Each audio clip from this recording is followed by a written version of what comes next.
All right, very good. Thank you, everybody, for being there. Thank you for joining us. Today we have the beautiful Emily back with us. She's going to be sharing, I don't know, a lot of things. We're gonna do something free, as we kind of usually do, because I don't know, you're tapped into some, I was saying, some alchemical gold or stuff like that with your research and your explorations and your shows. So you've always got something interesting going on in your mind.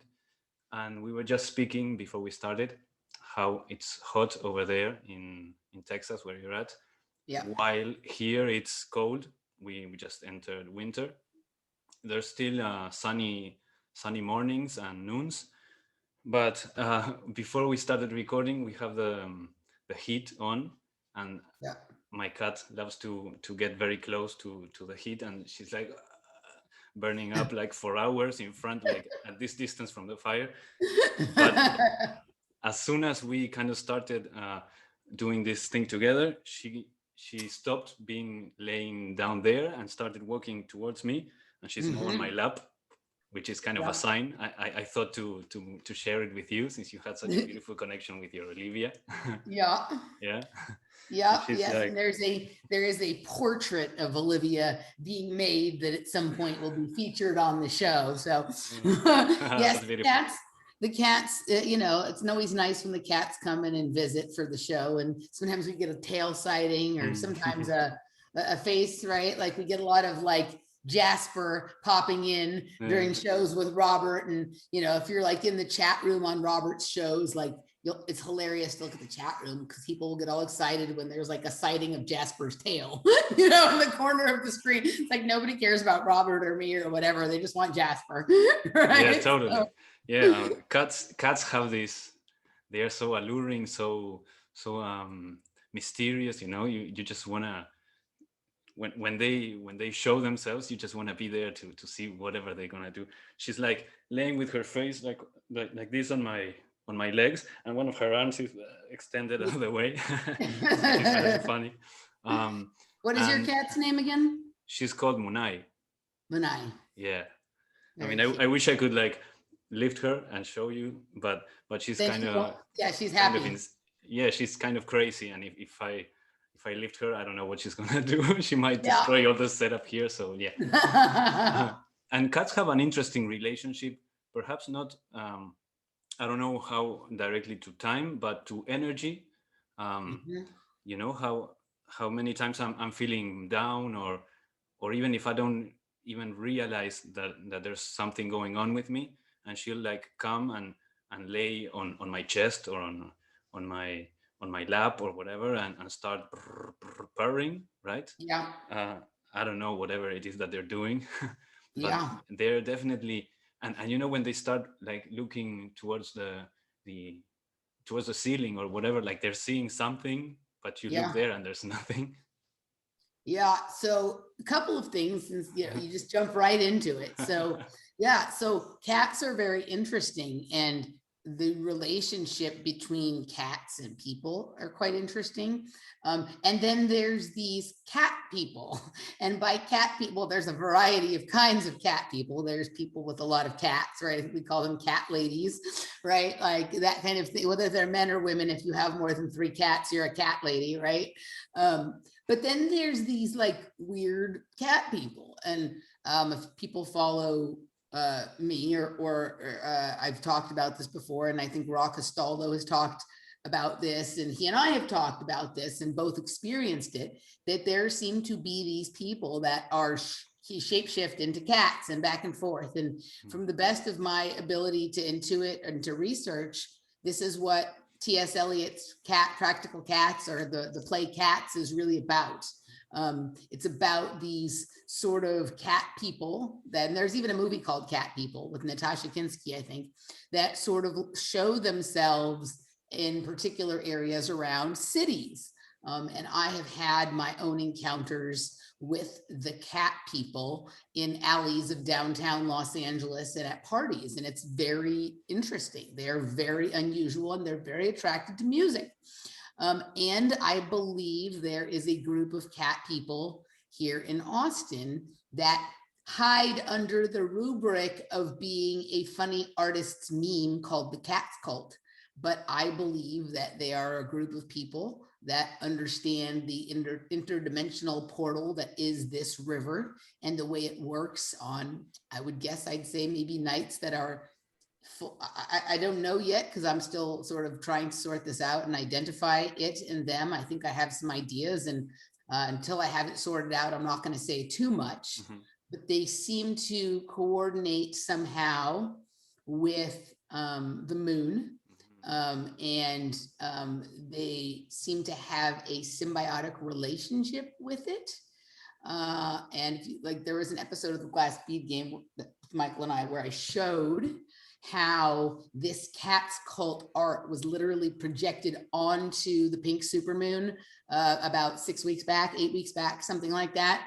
And when I say projected, I don't mean there was somebody out there with the projector. I mean, like, literally the clouds in the sky were creating the same picture that this guy's art basically creates, that we see all over the place around the lake here. And I think there's something more to it. And then in a recent episode that I just put out yesterday with my friend Eric Peterson, we were talking about the drug experience, particularly with methamphetamine, and being able to see into these other realms, and like how both he and I used to sit back when we were high with our cats and like watch the same shit with them, right? And it's like, it can't just be because I'm on drugs, because the cat is seeing the same thing, right? So it's something that's there that they can always see and we can't. I don't know. I think, you know how the moon in the southern hemisphere, we actually see it flipped from how you guys see it. You know about that? And one of the normal things that people see in the moon is a cat face. Really? Yeah, okay. Just try when you see, go to the internet and flip a picture of the moon or a moon from the southern hemisphere. Okay. And it's like completely there. I mean, of course you have to kind of, but it's there. I want to see if I can, I want to show you some of these pictures and see if this is what you're talking about, because I'm wondering now that brings a whole other series of thoughts to my mind. So let me see if I can find these pictures that I did. All right, I think here's pics of the moon. All right, so here we go. Let me see if I can do this with all of them. Let me see if they'll all open. All right, so. And my cat is called Moon Eye. It's not spelled the same way, but the eye of the moon. Can you give me screen share ability? I think I already did. Try it. Okay. Oh yeah. Okay. All right. So let's see. Okay, so here is one of the pictures of the cat. This is the Cats Cult, but this one here is my favorite one. And weirdly, this was just removed the other day from its spot. It seems there's some game afoot where, as I figure things out, they remove the clues, right? Like, it's kind of interesting. So if you look at this, so this is the Cats Cult, right? And in the eye, it says play, right? So you have a human face over here and like a cat face over here, right? And you've got this sort of face here. There's about 30 or 40 different styles of Cats Cult stickers around the lake here. And what you'll hear me interchangeably say lake and river, because it's the Colorado River in Texas, but they have it dammed into lakes downtown. And so the lake that I'm talking about is Lady Bird Lake. So here is the moon on the night of the pink supermoon right here. And this was the first picture I took. And as you can see, there are some faces there. There's the nose of a cat right here with some cat's eyes, right? But there's also a face over here, a face here, a face up here. There's faces all over this, right? And it gets better. So that's the moon. So the sticker that I showed you is about half a mile from my apartment. And then this is just out back of my apartment looking at the moon on the night of the pink supermoon. So let's go to the next picture, which is, you can see it even more closely. Hold on a second. See the cat's face there? I think I do. Yeah, I think I do. Right, so there's the cat's face there, and there's another one down here, and there's another face here, and there's a face up here, and there's just an endless number of faces. They all sort of look like cats and men all over this picture, right? And then there's, this one is the most, look at that. See the cat? Yeah. Right? And then over here looks like a man, see it? I think Cat so. face over here. And then here, there's like an eye and a nose and a mouth right here. Then here's the cat's nose, the cat's eyes, the cat's mouth, right? And if you look over here, there's like another face that looks like Uh-huh. another Kind one. of reminds me of Lion King when his father's face appears in the clouds. Yeah. So there's that one. And then like there's, it just, now you can see there's another man's face here. And the whole moon looks like a face now. See it? Mm-hmm. Right here. Kind of from the side. Yeah.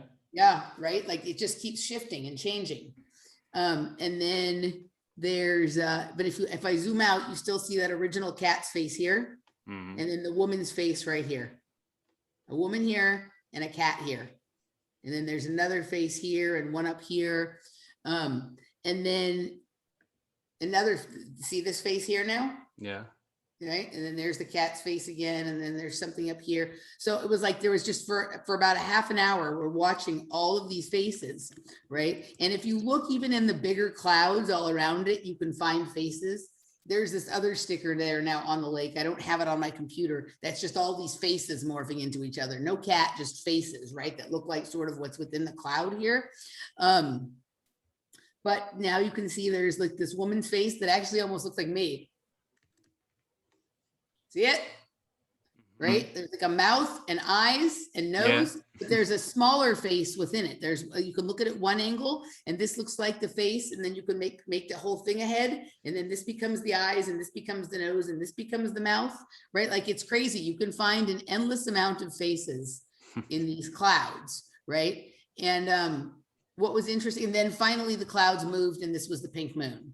But even below that, you see things that look like faces here and here, right? And there's almost like a cat's head up here, right? And what was so interesting was after this night where I saw all of these things that looked just like, oops, what just happened here? Looked just like the sticker, right? Look at all those different faces that are on here, right? And I saw them in the sky. I started seeing all of these dead birds and dead animals around the lake the next day, which I had never seen. Almost like the cats had been out there killing birds overnight, right? Like it was fascinating. I think there's many cultures that exist around the lake and the river out here, and these cat people are one of them. So I think I've bumped into a few of them during the day. I think they do something to sort of offhandedly let you know what they are. But I haven't had the experience of seeing one shapeshift in front of me. I have had that experience in Los Angeles at a party in an alley down by the river, similar kind of landscape. And these people, like, it's crazy. Like when you look at them straight on, they look like people, right? But out of the corner of your eye, they look like cats. And when I say they look like cats, what I mean is they look like this.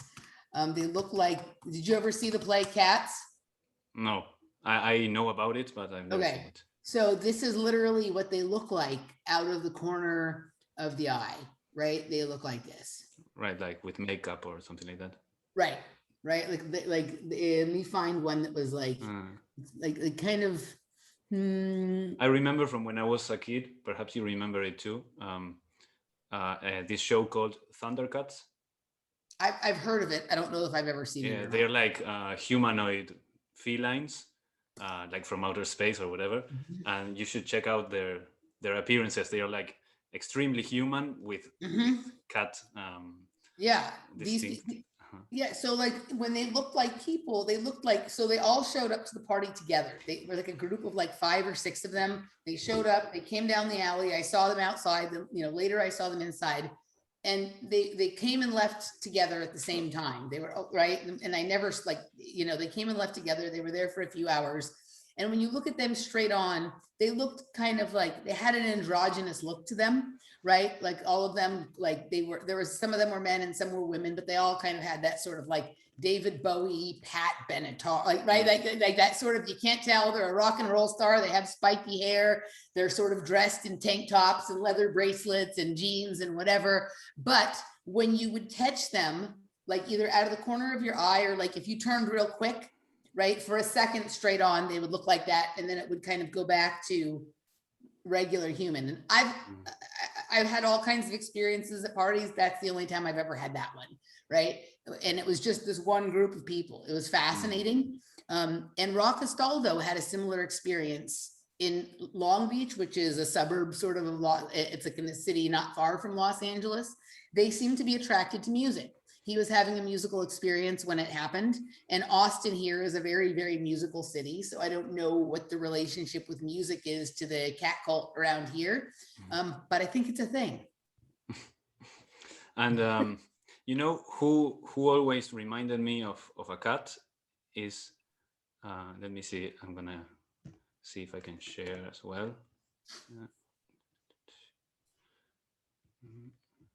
One moment. Have you ever heard of this? You probably have heard of him. Let me share. And do you think, by the way, that they like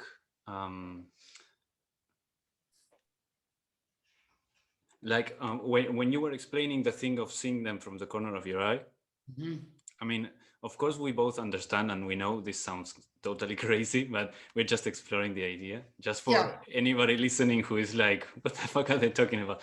But it felt, the way you explained it, it felt like more than shape-shifting, as I would understand it. It's like they would have a camouflage in a way, or like a cloak. Like a cloak, yeah. So it's like, not like they are, okay, I'm stable in this shape, but it's more like I'm artificially, in a way, projecting something that if you look at me directly, you're going to see this other thing. But if not, it's like, it's kind of like that cloak is responsive to attention in a way. So if it kind of doesn't know that you're looking at it, it will not show the illusion. Yes. So the interesting thing that just popped back to my mind about this is, at that party that night, the guy who was doing the visuals, he goes by the name Cloaking, right? Like I've seen, he's at other parties as well, but he happened to do that. So he was doing like the lights and stuff like that. So I don't know if there's something about, I would say, okay, sure, it could have something to do with the special effects that he's using, that like these people were exposed or not exposed because of it. It's just this one group of people. Frequency interference. But I saw them outside too, right? Where the light show was not happening. Right? Like I saw them as soon as they came in, as soon as they started coming up the alley, before they even went into the party, right? Like I caught them right away. And then I've had a similar but different experience in the same area of downtown. And this didn't involve cat people, but this was a little bit different, but sort of the same because of the peripheral vision. So I went to this party, and I've had this other times in this area, but it was much more obvious at this party. So I went to this party called Jello, right? And Jello is a series, like it's an ongoing series, or it was, I don't think they still do them, of house parties and house music, not going to people's houses, house music. And this, like, by this point, I didn't go out for house music as much. I mostly go out for techno or for tech house, but I went to this party with my friend. He wanted to go to it, right? And the party's called Jello, and I don't know why they call the party Jello, except for they do have Jello shots there. So I don't know if that's just they named the party after their Jello shots, but they had good house music. But what was really interesting was that I was seeing out of the corner of my eyes, like people from a different time. Like, you know, like it was like I was seeing, like sometimes I would see like Mexican girls like twirling their dresses. Like, have you ever been to like a Mexican quinceañera, and the girls with the dresses? And I was seeing that out of the corner of my eyes. And then sometimes I was seeing, like, have you ever seen, like, I don't know what the scene is called, so I'm not saying it wrong out of insensitivity, I just don't know.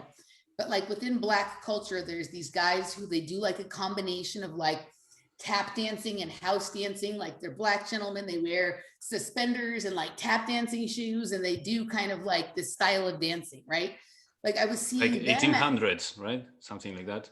Well, I think it was like, I don't know when it was from, but like I know that I've seen movies from the 50s where they're doing that. Okay. It's like, but it's got a lot of pizzazz and energy to it. And if you are familiar with modern day house dancing, it takes some of its roots from that. Right. And then there are also some connection to like tap dancing and like, you know, Gregory Hines, and there's a few other famous tap dancers that do this style as well. I don't know what it's called, but out of the corner of the eyes, sometimes I would see that. Okay. And what's funny is there was an episode, what it was making, this was just like, I guess I was already playing the glass bead game back then. I didn't know it or whatever. This was probably 8 or 10 years ago, maybe more. That there was an episode of The Cosby Show where like Bill Cosby and his friend were having like a tap dance challenge, and they were dancing like that. And then one would finish their routine and go challenge, right? And the other would do their routine and challenge. And that's what these dancers look like to me. So that was how, but Bill Cosby's also in the commercials for Jello, right? So like, it was just this weird winding of things. And it occurred to me even then. And then later I went and I looked up like the building that the party had been in. And back in like the 50s and 60s, when there was like not as much quite like social integration, this is where a lot of Mexican and Black people in Los Angeles would have their parties, like their quinceañeras and their family reunion parties and stuff. So I realized out of the corner of my eyes, I was probably vibrating into another time in this building, right? Because everything is really happening concurrently. We just think of it as linear so that we can manage ourselves and be managed by whoever is controlling said bubble of time that we exist in or whatnot, right? But I was literally tapping into, I guess I wouldn't consider that other dimensions, I would consider that other time, right? But I had that similar experience. They were normal looking people. They were just people from a different time. They weren't cat people. I saw the cat people a few blocks from there. It's even close. So here's, can you see my screen? Yes. Oh, it's very weird. Yeah. Haven't you ever? Yeah. I mean, the first time I saw his face, I was like, wow, this guy looks like a cat.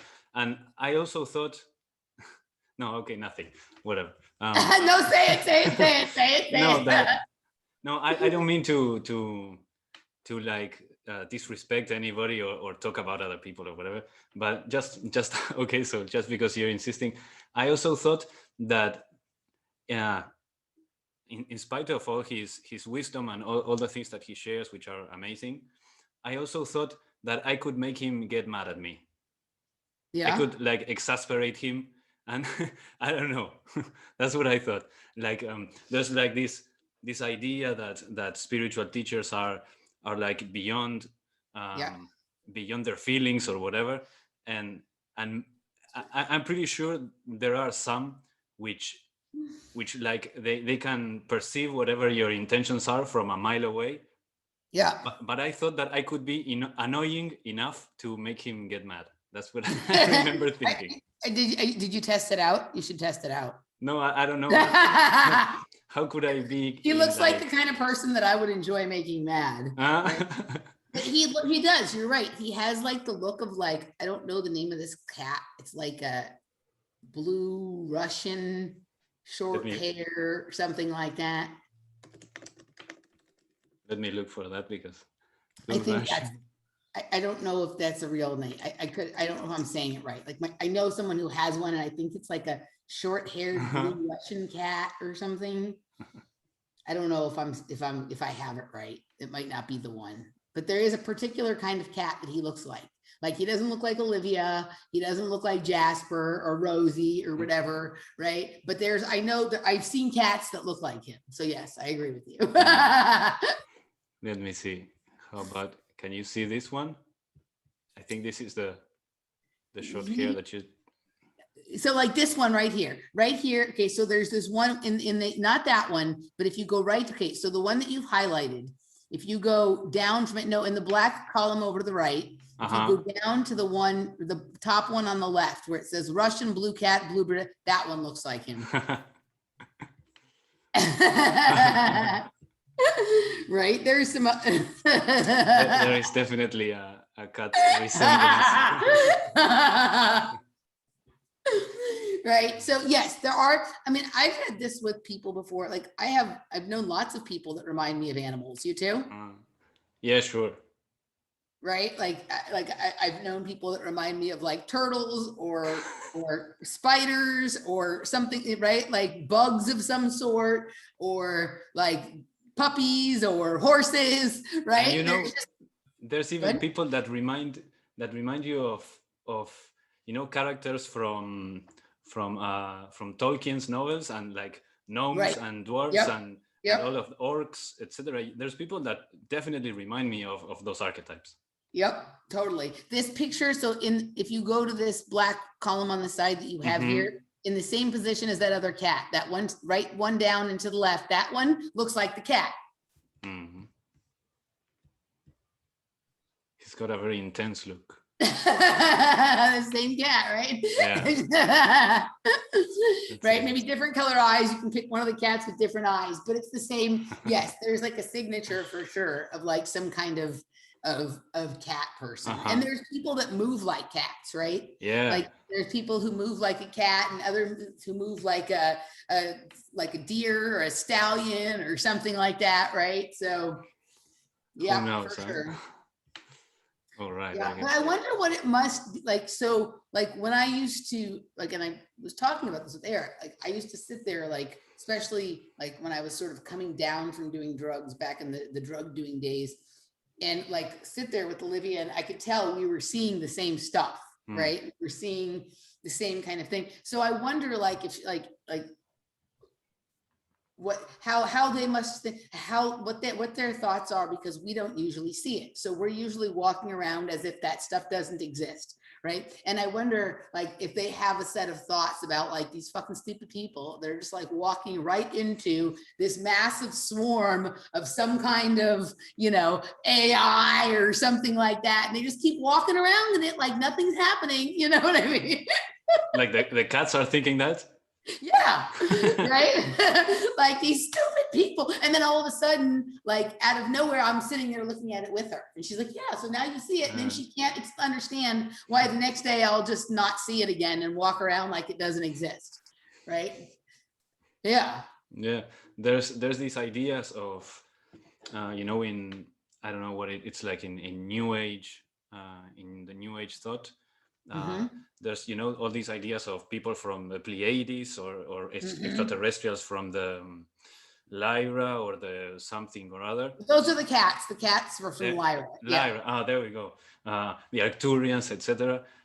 It's all very interesting. I'm not making fun of it, but exactly, there's a particular group that comes from Lyra, as you were reminding so me. like I think so like Laura and I used to say, like we had an ongoing narrative that like cats are basically like surveillance. Like, so Olivia was here to surveil us and send information on our whereabouts and what we're doing back to Lyra, so like, that was like the story we told, right? But it does seem like they're doing that. The cats are always just sort of like watching you and keeping track, and like they will scold you, like they pay attention to what you're doing, and if they don't like it, they'll ignore you or they'll scold you. Very, very different than dogs, right? But it's almost like cats have been like keeping like track of a social credit score long before the Chinese started. Right. Yeah, if you misbehave, they'll remember. Yeah. Yeah, they'll punish you. They will. Like, I remember one time I went out of town for like 10 days, right? And there was a cat sitter for Olivia, but she was pissed, right? And she pooped on my bed and on my favorite, on like my favorite pair of jeans and whatnot, right? Like she knew exactly the places to go, right? And to do that, just like, and that's not something she's ever done. She was never a cat that didn't poop in her box or whatever, but she was pissed, dude. Right? She's like, I'm pooping on your bed, man, not on the carpet, right? Like, no, I'm pooping on your bed. Yeah, kind of like the mafia with the horse's head. Yeah. Yeah. So you know that I was here and that I didn't like that you left. And whatever she did with my pants, she didn't just do it on the pants. Like she got it like inside the legs, so that like I wouldn't see it until like, and it would be like, oh, it was just disgusting. Whatever she did, I threw the pants away. Yeah. Our cat once got locked herself into the bathroom at night because she sleeps in the living room, and I don't know, for some reason she went into the bathroom, locked herself in, and like in the morning I wake up and I hear her, like she's in there. Yeah. The door was locked. I open and she runs out, but then when I go inside the we use a towel for the feet when you come out of the Yeah. shower. It was all like what do you call it, like instead of being very, Bunched up, yeah, bunched it up. was all bunched up, and when I opened it, it was pooped inside. So she was hiding it. She was trying to Yeah. That's funny. Yeah. Yeah, Yeah. Yeah. it's a crazy one, this one. And so you started mentioning time a little bit back, Mhm. and I something came into my mind that I forgot, but maybe it's a good moment, a good time to jump into time. I love this idea that you expressed of the figure eight with the two Mhm. like axes or whatever Yeah. that kind of flow into each other or something like that. Mhm. And I remember, I don't know if I wrote it down, but listening to one of those episodes, I started getting this image. I don't know how you are like visualizing this, all of this, but a visual that came to me is like that figure eight moving like across a line in a way, or like expanding across a line. You know what I mean? Mhm. Like stretching, and Mhm. or maybe even doing all of that at the same time. So there's many different points that feed into each other, Yeah. and that's why you can be somewhere and kind of see another moment, or perhaps even deja vu, Yep. and and I think it's connected to dreams. And I remember in one of your conversations with Nish and Michael, you mentioned, oh yeah, because I got in touch with Nish after listening to the first one you put up with them, and Yeah. she sent me an episode of hers with Michael, which Yeah. I think is the one that you referenced when you talked with them, Yeah. because I was like, wow, I want to know what episode Emily was listening to like connect with these ideas. And in that one, you guys started talking about deja vu, or you asked about deja vu, and I remember I put pause because I started like answering the question myself in my head, and I thought to myself, oh, you know what? I don't know if I remember my first deja vu, but I do remember that the first deja vu kind of experience that I had was when I was little. I was in a drama class, in a theater class in school. And at some point, the teacher was speaking. We were all sitting around her. She was speaking, I don't quite remember about what. And in that moment, the thought and the memory came into my mind. Oh, this is what I dreamt last night. That Yeah. was incredible for me. And more incredible and synchronistic was that I put play to the episode again, and Nish started answering the question, and she answered basically the same thing, that she didn't Yeah. remember a deja vu in particular, but the memory of a dream started happening or the dream happened in real life. That was crazy. I don't know what all of that could be. Yeah, so I'll show the graphic that you're talking about. So people who haven't, I've used this graphic in a number of conversations with a number of people about a variety of topics, because I think it is particularly useful for describing a bunch of things, including time travel, Timothy Mhm. Leary's 8-circuit model of consciousness, a bunch of stuff, right? So this is Jeff Mills' t-shirt. Jeff Mills is a techno artist, and he has an album called Time Tunnel, and this was a shirt that he made for it. So if you think about it, right, like whether you're looking at a map or you're talking about events in your life, right, like, and you like, so anytime there are two events in your life, they would be like the dot on the map. If we took time and put it onto a map like we do space, and when I say space, I don't mean outer space, I mean land map, right? So there's these two points, right? And there's the straight line between them, right? And that would be like if one were to have a time travel or a portal experience, right now, let's say this dot here is 1999, or it's the year 2000, and this one is 2021, which is what I was explaining in the experience to them, right? If I were to have time traveled in 1991 or 1999 to 2021 in the course of one night, it would have been this kind of direct travel. And meanwhile, as I've been experiencing that same distance of time in my life, it's been more of this meandering, winding around process to get to the point where I recognized that there was a connection between an experience here and an experience here, right? And it took me 21 years to live out the time in between, the connection between the events that happened for me in one night in 1999, right? So this is like this is how it looks laid out. Now we've talked about how you could compress, like if you took, you can also look at these as records, right, that are sort of attached to each other, and he's a DJ, so it looks like two kind of records that become one. If you compress them on top of each other, what you would get would be like the top from Inception, right, which is part of how they knew where they were, if they were in the dream or if they were in reality, right? So if you were to fold the other thing on right in on itself, what you would probably get would be something like that, is kind of like this. You know, there's some other iterations of it that one could look at and have the same thing. This also, I've talked a lot about Timothy Leary's 8-circuit model of consciousness. This could be a representation of that, but I want to get back to what you were saying. I like this idea that you were presenting about just, and you know what, sorry to cut you, you know what else it reminds me of? The archetypal image of the UFO, right? Yeah, When you yeah, show the top. yeah, for sure. If you were to fold it over, yeah, right. And let's just say that UFO, because there's always the top and the bottom, and then there's that area around the middle, right? If you were to open that up, right, like that, it would probably look like this, right? And then the time field, because you know how people talk about, well, when they were within the UFO, like the time seemed different, or the space, like the outside, the UFO looked like the size of a car from outside, but inside it looked like a football field, right? Or the time, like I think I was only gone a half an hour, but it seemed like I was there for 3 days, right? So you're opening up all of that.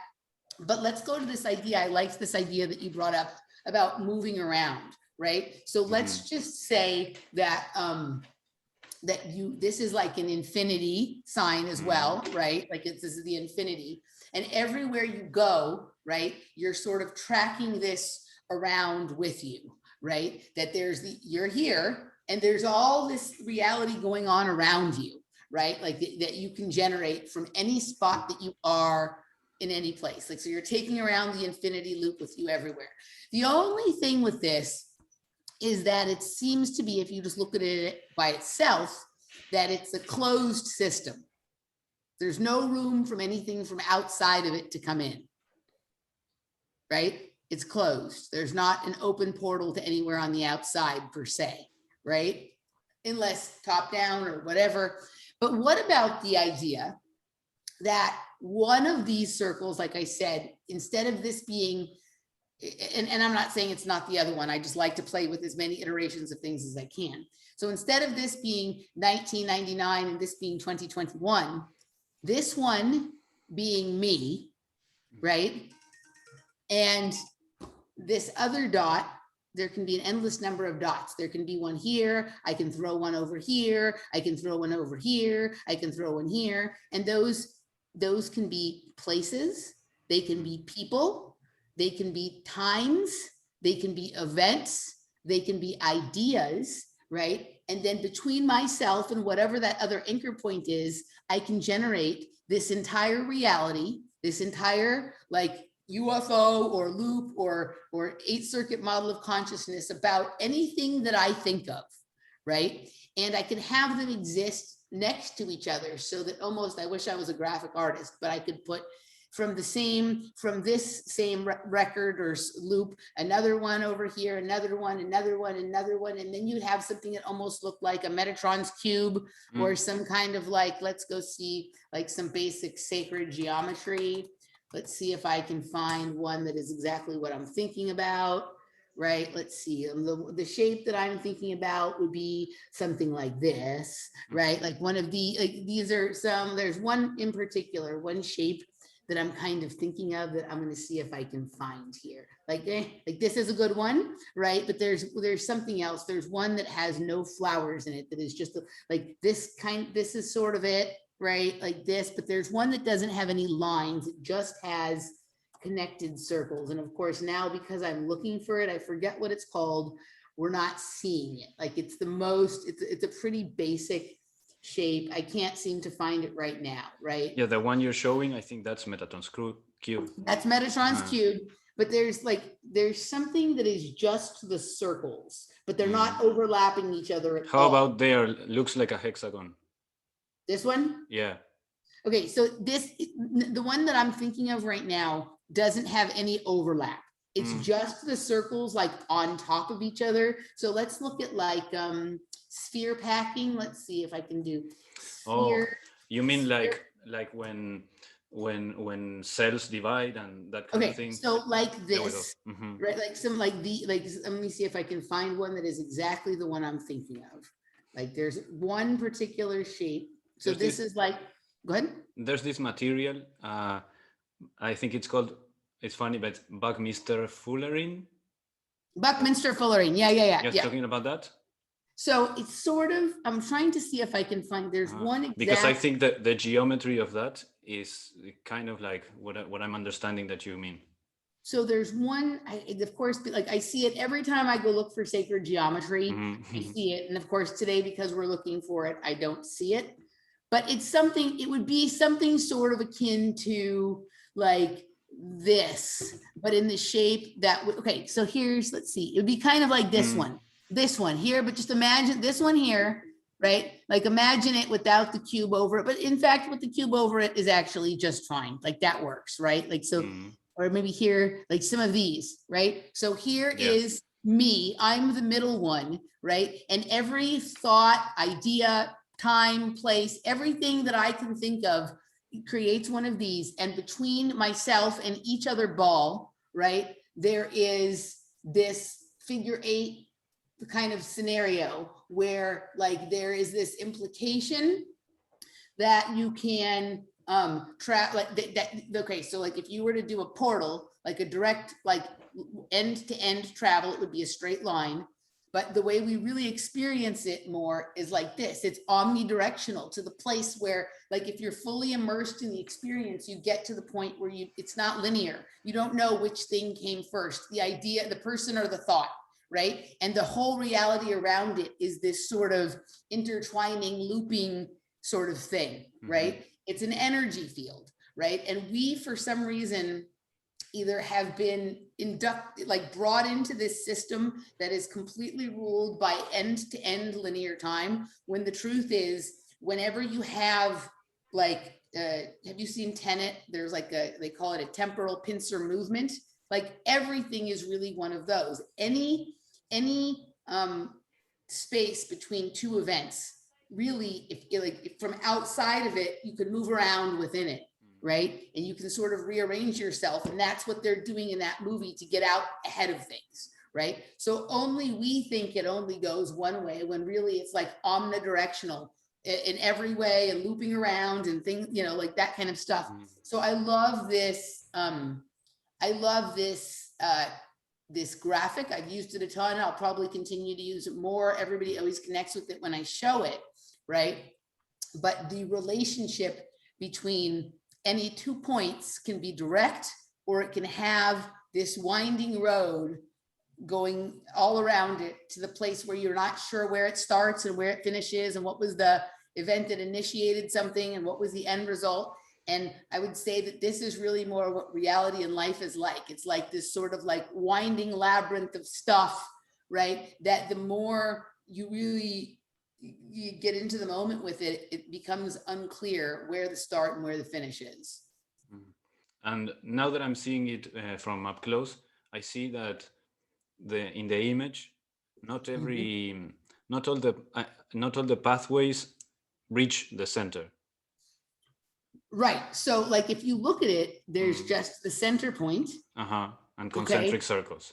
Concentric circles. And then, right. And if you look, like there is some of them this are just in the middle, right? And then as you get farther out, there's some that get to go around the loop, right? So if you think about it, when we like, okay, so let's just pretend that, let's just take away, let's concentrate on one for a second, okay? And if we're the dot in the middle, okay? that this is Emily right here. And the further out I'm able to expand my consciousness, my awareness, my ability to perceive things going on around me, right? Then the wider my field of like the wider my experiential, this is why I compared it to the 8 circuit model of consciousness. Like when you're a baby, it's just about like yourself and getting your needs met. And then each trip out, like you have an more expanded consciousness, more things come into play with it. And then at a certain point, when you get 1, 2, 3, 4, 5, 6, so I think it's like 6, 7, 8. When you get to 4, 1, 2, 3, 4, 5, 6. And it's funny because we hear about the sixth sense. When you get to the 6th one, right, it starts to bleed into the other one. You can now travel outside of just the world revolving around you, and you can start traveling into the world that revolves around somebody else in the shared world, you know, the world you share with them, right? Now there is 1, 2, 3, 4, 5, 6, 7, 8, 7, 6, 5, 4, 3. So there's 8 to get to the end. There's 8 and then 8 on the other side, right? So there's a total of 16 lines here, which if you fold them in half, I think this is showing. So the white paths in between, that there are 8 of them, right? There are 16 lines, and then there are, you know, like it's 8 to the middle point and 8 to the edge. And so I thought that was interesting with the 8 circuit model of consciousness. And it seems like, you know, there's a couple here in the middle where it's like you're on this edge of where you're just in your own reality and where you're starting to blend into someone else's reality, or you're getting into a different sort of temporal space, right? Like all of the, like I'm here in 2021 and I have experiences in my own apartment, right? Where it's like, okay, I'm just like, okay, so I'm here, and then this is my desk, and that's my kitchen, and out there is the hallway, right? But those are all like things that are in my space. But when I go out there onto the lake or the river or whatnot, I'm sharing that with a bunch of other people. And also I seem to begin to have experiences that bleed me over in time to experiences I had here back 21 years ago. Right. And the thing that seems to be the commonality, like the main roadway between them, is out there on the lake. Right. And so there's all this area to play sort of in between. But right in 1999, I was just in the few lanes around here. And now I'm in a few lanes around here. But there's this broader sort of road right out there where I can travel between the two. I used to think the few times I saw this before, I just saw it on the screen, and the idea that came to me was kind of like a drain on either point, so that they would like go into the center point of each one. Now I'm seeing this particular design of it, this particular graph, as being the concentric circles, which is also super interesting. But I thought of the drain thing made a lot of sense to me, as in how it all doesn't necessarily flow to the center, but also it could flow from the center out. I mean, it's probably both and a lot more, and this stuff that you're tapping into with time. I mean, it's very challenging for my mind, you know, to wrap around. Like, but then again, I told of this experience of my remembering a dream when I was a young kid. Yeah. So there, it makes a lot of sense within the weirdness of the idea. Like, there's so much that is outside of the frontal focus of our attention, you know, like the different concentric circles, like you were just speaking. I got the idea that it was like when you see the cat people from the corner of your eye, Yeah. you're kind of in another one of a larger of those circles. So they are, I could say that they are having their own experience, and it interacts with yours only or mainly in in the periphery. Mm-hmm. And if you're able to expand your consciousness to that, Yep. and so in a way it's like different filters that are one on top of the other, Yeah. until the most your consciousness has expanded, and the different levels or doors you've opened Yeah. that allow you to see new things. Yeah. You know, I just so to be clear about this, like some of this stuff with time is challenging even for me, right? And this is what's like I have these moments where it's like very, very clear. I'm like, Mhm. oh my God, this is how it works. I get it. Okay. I'm gonna go back and explain it to everybody, and people will go, ooh, ah, yeah. But the farther I get away from the experience, the more difficult it becomes for me to explain, and even my understanding of it starts to fade away. Yes. And this is kind of like the difference between being in the moment and explaining to someone how wonderful some fabulous moment was, right? Like it's never the same. You have people who are amazing storytellers who are better than other people at like capturing enough details when they're in the experience that they can recount it. And you have people who are incredibly gifted storytellers who are able to embellish it, with each time that they tell it. And like a liar is not a good storyteller, but somebody who every time is either able to remember a further detail, or for some reason they add a detail, right? And the adding of the detail, like in some cases, maybe it's because they're just trying to make a fantastical story, but those aren't the best storytellers. The best storytellers will add a detail, and then something will come up that will offer proof of this experience they said they had. And that detail that maybe wasn't even there when they experienced it, but that they added it later, it's there, right? I think that people who are gifted storytellers often are travelers, are a certain kind of time traveler. And one of the things that happens is time is not linear the way we think of it. It goes in multiple directions. And so the more convincingly you tell a story, it's almost like the past will backfill that information, because you may be telling the story from the future in one iteration of reality, and the event hasn't happened yet. So you're speaking it into the past, into existence. Like history is literally rewriting itself with your telling of the story. I think this is one of the sort of like tricks of alchemy, the gifts of alchemy, that is not shared with us, but that there are people out there that know that. Right. And this is where we get sometimes what seems like shifting reality, right? Like if somebody is able to speak, like, so my friend Jeremy, I have a friend Jeremy who lives in Dallas, right? And he has this nightclub that he is the booking agent for, that it's this really cool club that has been in Dallas for many, many years. It's called It'll Do, right? And it's a very storied club. And he told me that he's also, like, I was explaining to him this thing that I do, because I do what I was just explaining. I call it making it up and having it come true anyway, right? So if there's a detail that, like, I'm trying to put something together, and if I'm missing a detail, I'll like make something up that will bridge the gap between where I am and where I'm trying to get, right? And I don't present it as like, oh yes, this is the truth. I'll tell people I'm making this shit up. I'm making it up as I go along, right? But if I tell it enough times and I tell it convincingly and I act as if it's the truth, eventually the evidence seems to show up to prove that that is true, even though when I went looking for that evidence the first time, it wasn't there.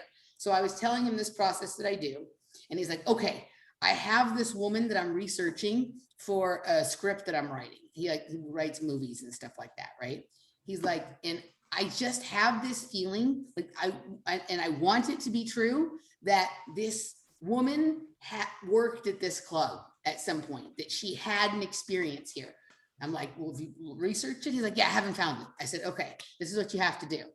Go write your script and write in the script that it's there, right? And tell the story super convincingly, like make that film fucking excellent. So like, right? And you don't say that like, this is the true documentary of this person. You just make up this thing, right? And then I bet you the more convincingly and like the more enthusiasm with which you do it, somebody will fucking turn up a document that she had an experience here, and my guess would be it's going to be the exact same one that you said it was in the script, because time is only like the idea of linear time exists only for the plebes, right? Only for like the people who are being controlled, manipulated, all this kind of stuff. So if we don't want to be that anymore, we have to break out of the style of thinking that has been assigned to us, and linear time is one of those limits that have been placed on us, and we're the only ones who can take that limit away.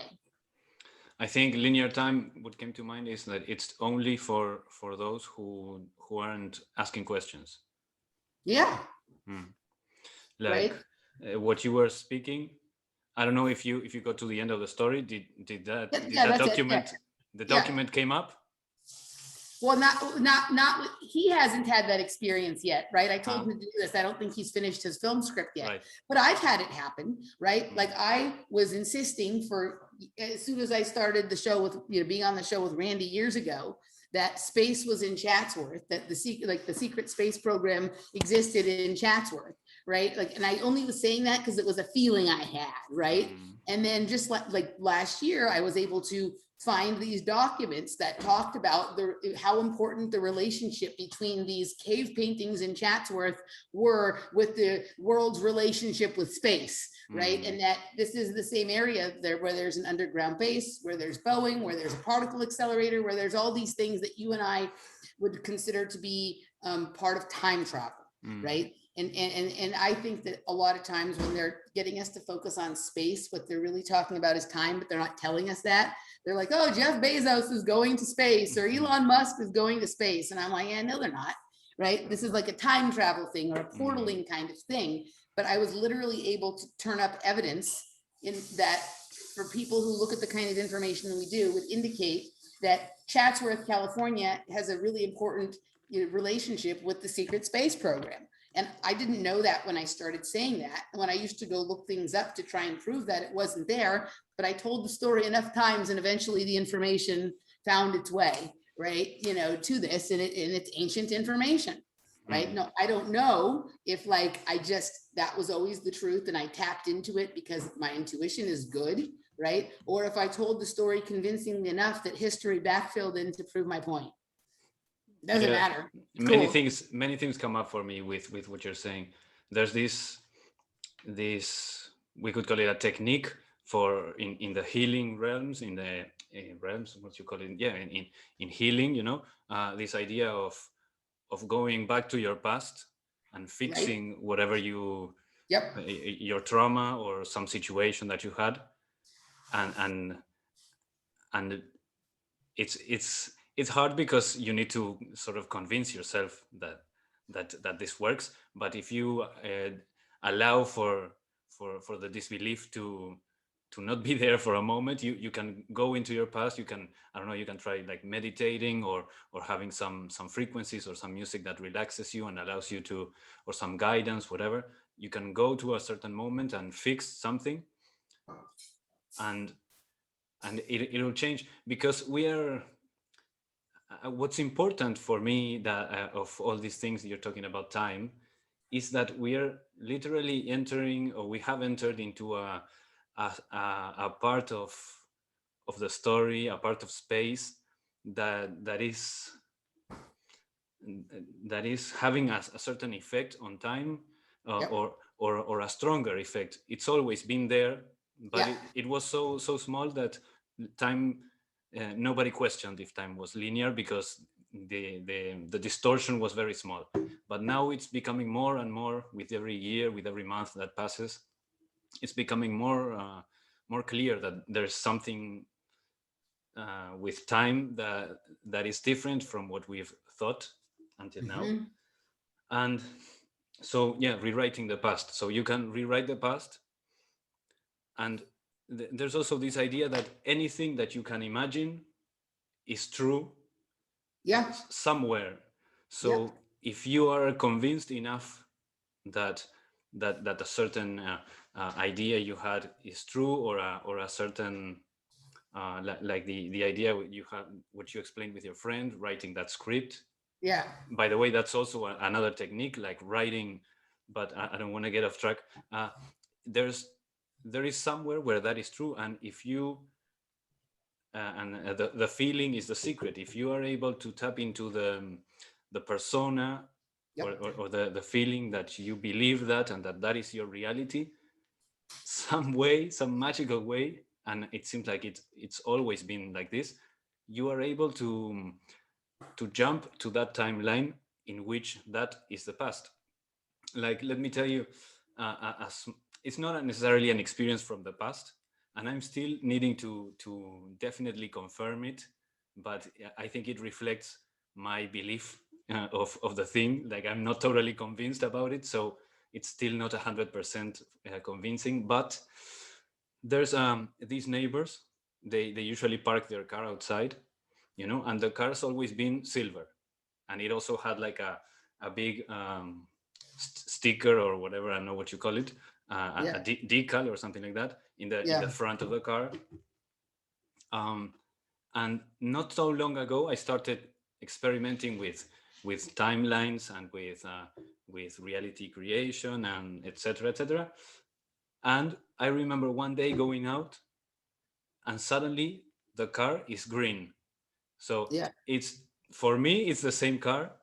uh, even it's interesting that the kind of paint that the car has is kind of, I don't know, a kind of cheaper paint, or some kind of paint that it's not supposed to be car paint, I think. Right. So the first time I saw it, it was interesting. It was kind of a trick, like, oh, so they probably just, they didn't have enough money, so they just painted it with whatever kind of paint very recently. Right.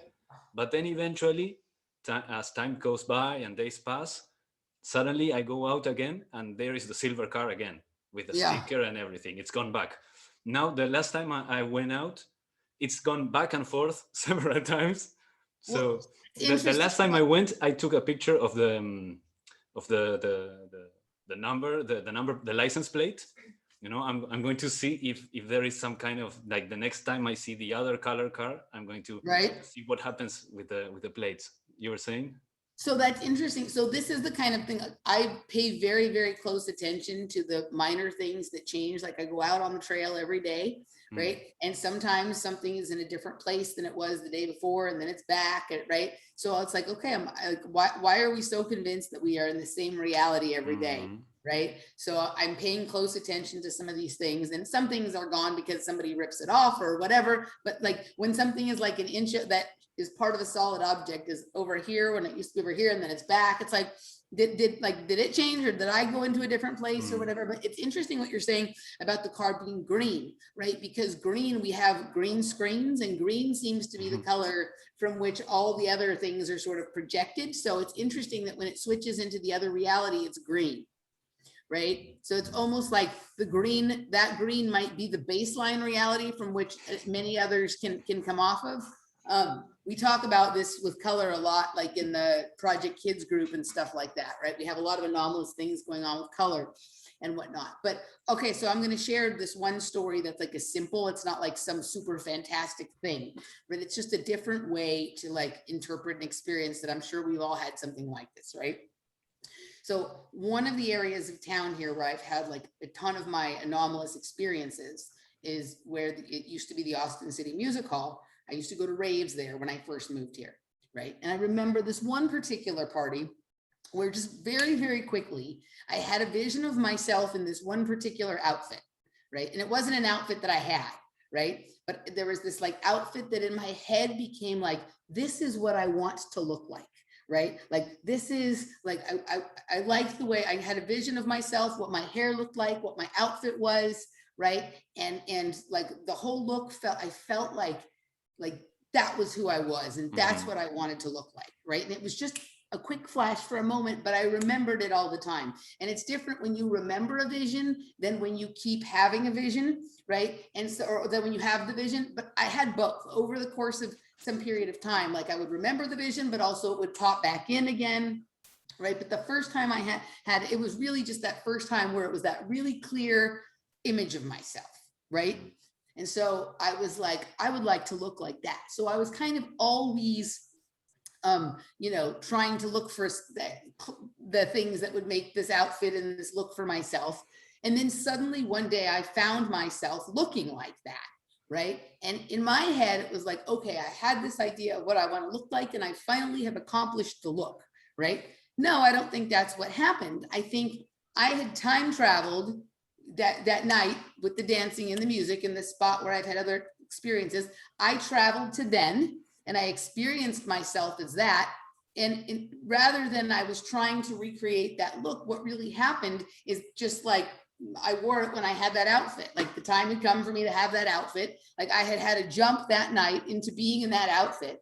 And because I had that experience, I wanted to recreate it. But if you look at it from the other way, if you look from the future back, it was like, okay, like I had put all those things together and I finally had the outfit and I wore it.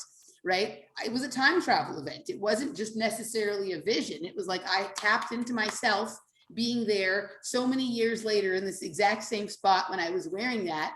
And it was like that experience compelled me to make it to that space, compelled me to find the future, right? And so it's like one of those things, again, back to the shirt, right? So here's the first experience where I am dancing and I see myself in this other outfit. And then here's the time when I was actually wearing the outfit, and all of this living happened between it, right? But instead of it just being a vision, like, I mean, maybe I just precognited the future, right? Or I had a time travel and I felt like what it felt like to be there, and that felt good because I was a more realized version of myself.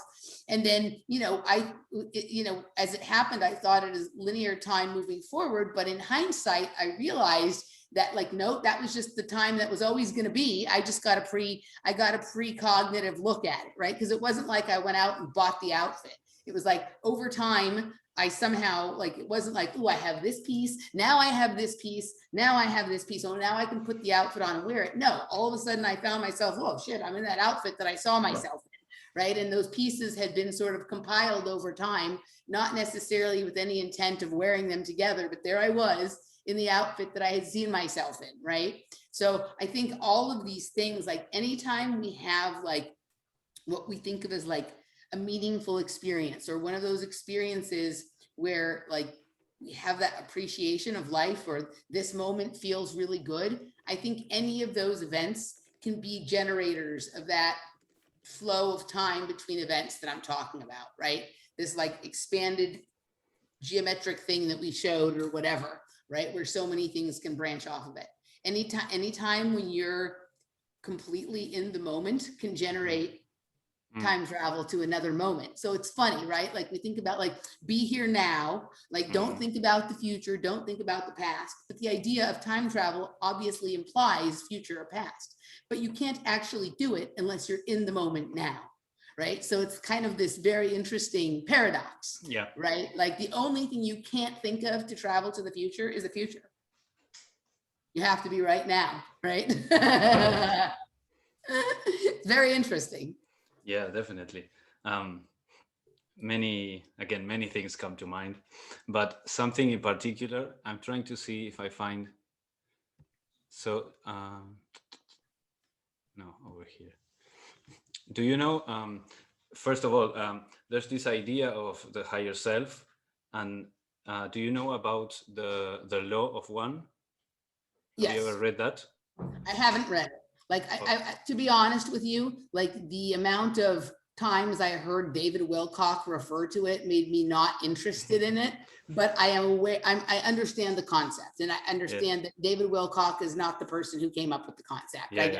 No, and luckily for me, I never heard him talk about it, or it lucky for you. I mean, I didn't hear, I mean, I was not a fan or follower of his, but just in like, people would talk about, oh, David Wilcock is so wonderful, and he has this law of one, and they make it almost like it's his thing. So yes, go ahead.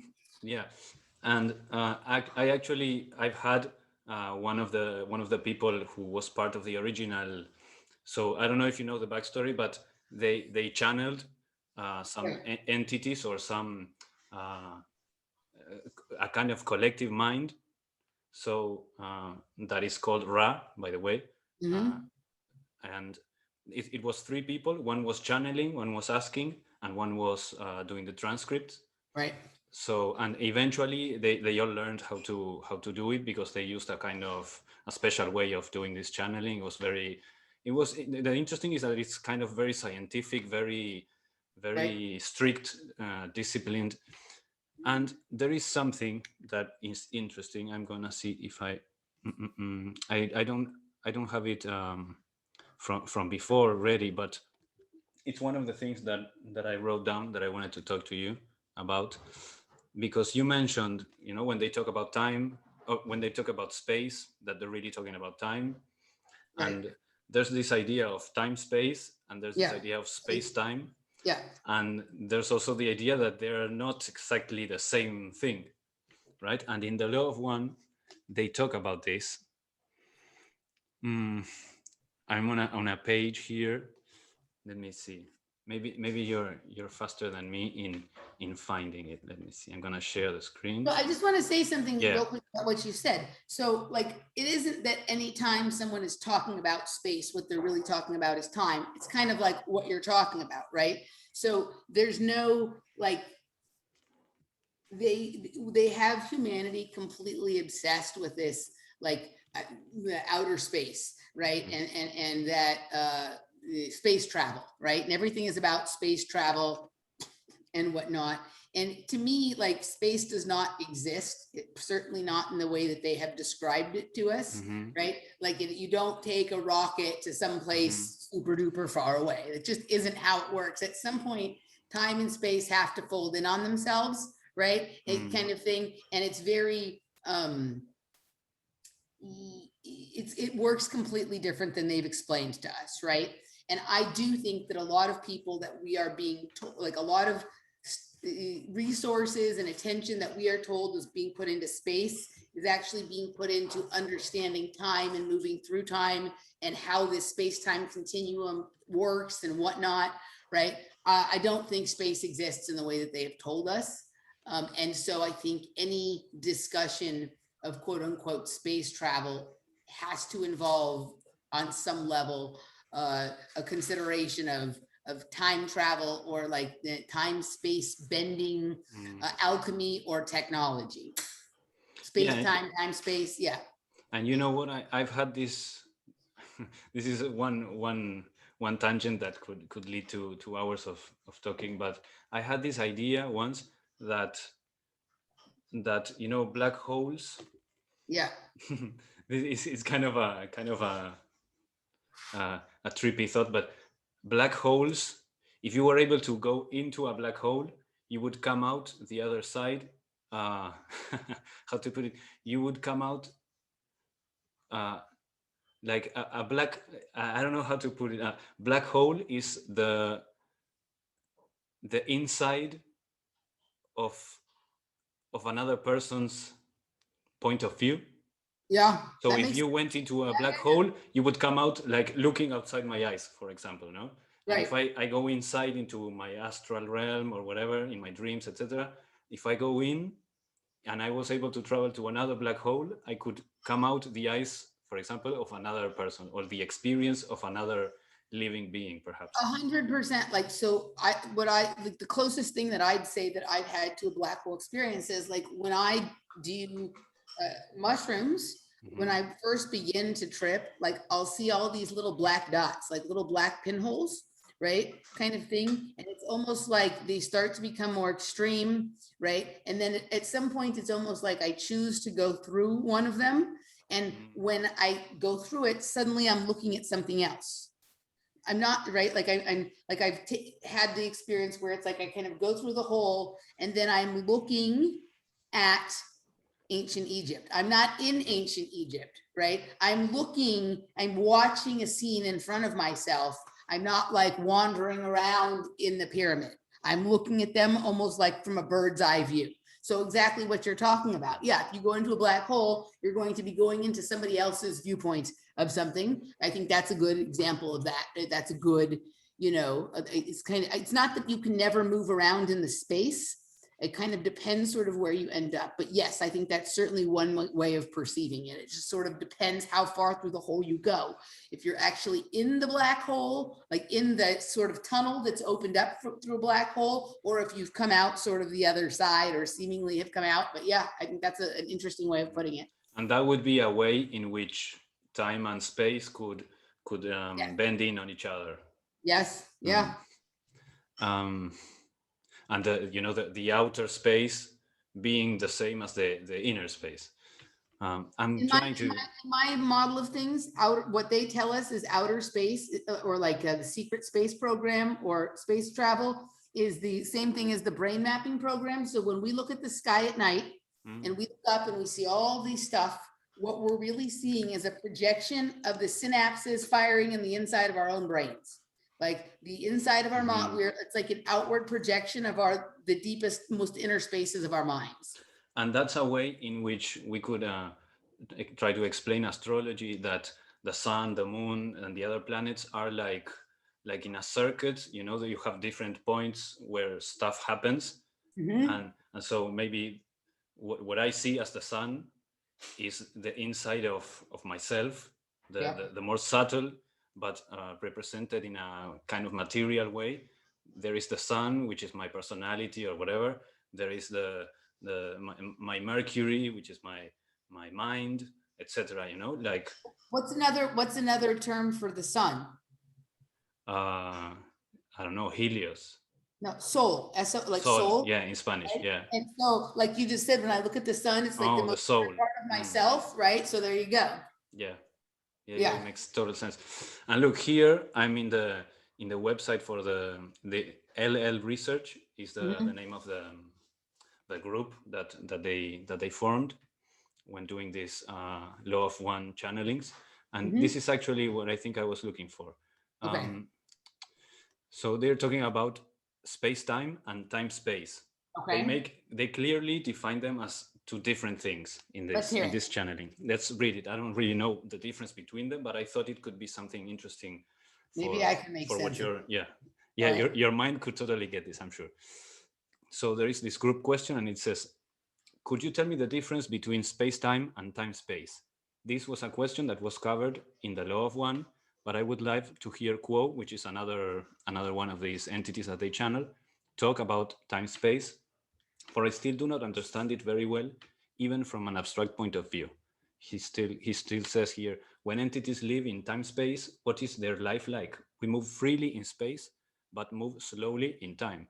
Do entities in time-space move freely in time and slowly in space?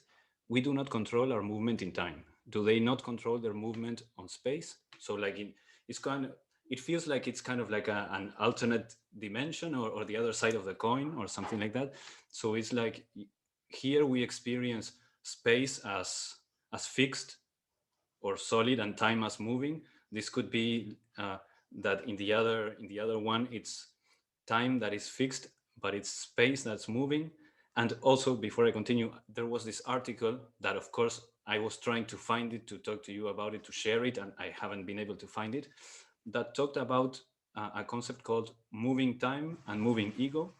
So it's this idea of like, I remember this stick figure drawing at the bottom of it wasn't an article, it was more like a paper or something like that. Moving one of those two, moving ego and moving time, was like the person walking, and it's the person that's walking forward, let's say, and in the other perception, it's actually time that is moving on to the opposite. Yes. Okay. Yeah. So if you go in that, I think it was even in that conversation with Nish and Michael or someone else, I talked about it. Like, I think time, like this, where we're at right now, because I'm trying to understand experiences I've had.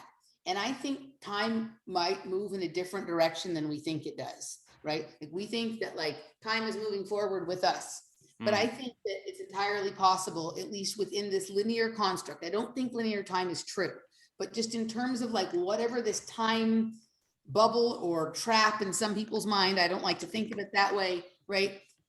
Time is coming at us and we're moving towards it this way, right? So what you're talking about is instead of the person moving forward in time, time is advancing inward on the person. right? In terms of movement of ego or movement of time.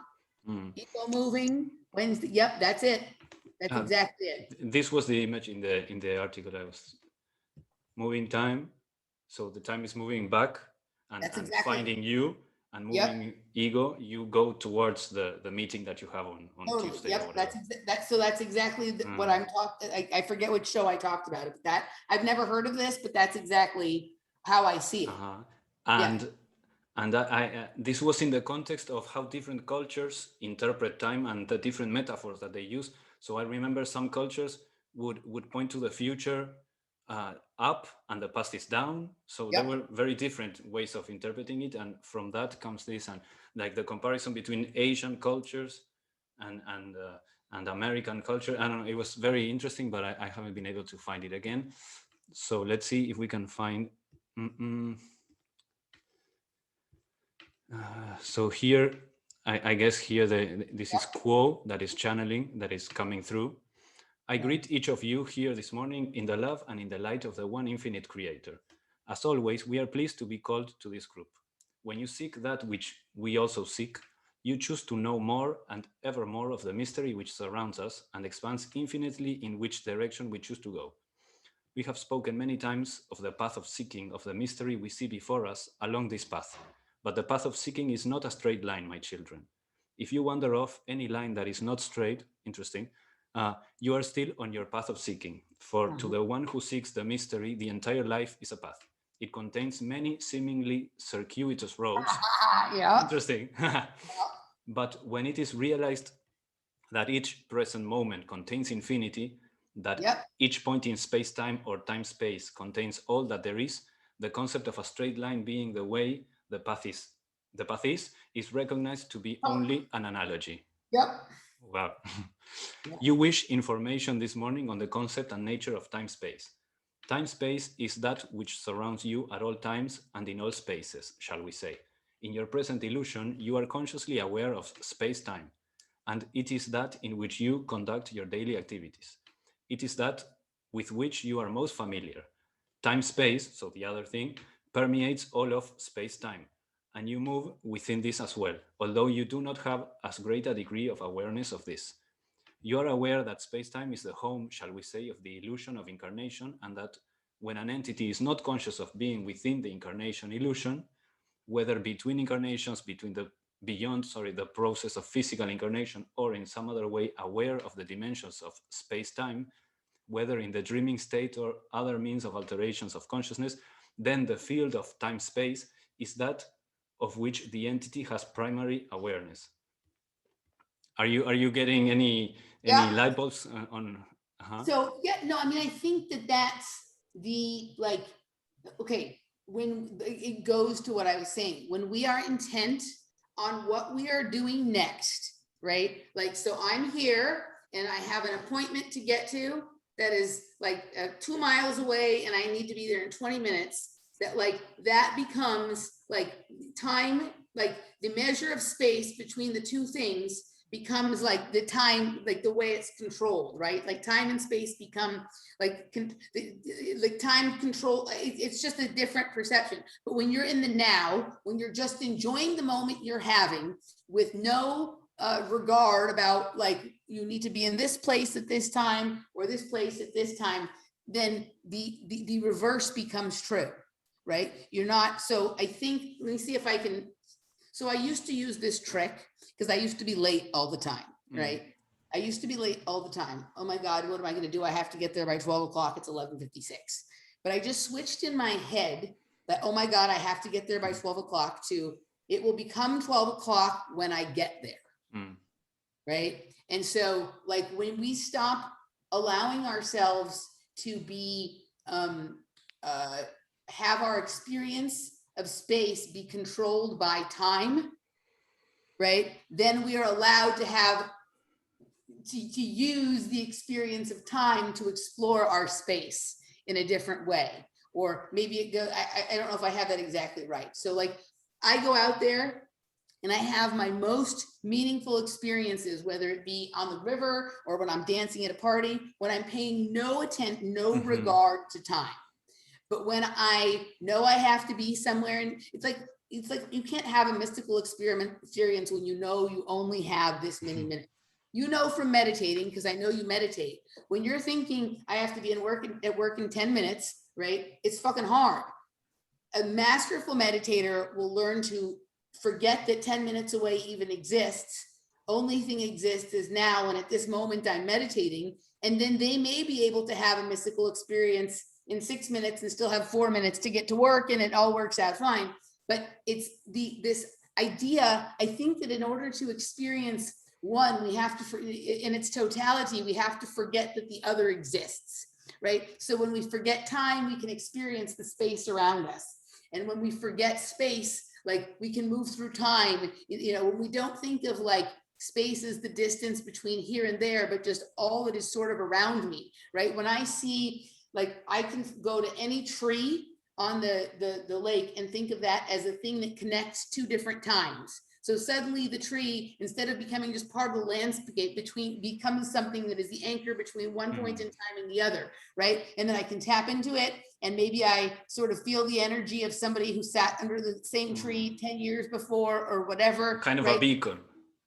Yeah, right. So I think that this is what this is, Continue with your reading. Let me see what else. Yeah. So just as a kind of I don't know what you call it, but Quo, this entity that's speaking now, it's first of all, there's Ra, who is in this cosmology. He's or they are whatever. I think it's a sixth density being, which means that we are now moving towards fourth density. That's Right. This is these mystic times that are happening now. In their languages, we're going to fourth density, which is the heart chakra, but which means that eventually we will reach a place in sixth density where time ceases to exist, and there is where our higher self exists, as far as I hope I'm remembering this correct. And then the higher self turns around and looks back into time and starts helping us to reach to him. Yeah. So whatever. Time travel to me is the conversation between that and you outside of time, who is already, your consciousness is already expanded, but there's this other portion of you, like you threw off a part of yourself to come in here and have this physical experience. And when you have like a really meaningful spiritual experience, or when you have something that we would classify as a time travel experience, it would be the connection and the conversation between you you in space and you outside of space, you in time, you outside of time, right? It's the conversation. The only thing, like for myself, people are like, Emily, do you channel? What do you think about channeling? And da-da-da. For me, like I only channel myself. If the voice that I'm talking to doesn't sound like me, I ain't doing it, right? Like not that there's anything wrong with people who do that. Everyone has a different choice to make. But I know for myself that like the game that I'm playing, what I want to do is have a conversation with with the big me that threw a piece of me in here to have this experience and is trying to guide me through it. I want to be able to move seamlessly between the two, right? The person on the outside looking in and the person on the inside looking all around going, where the fuck am I? Right? So yeah.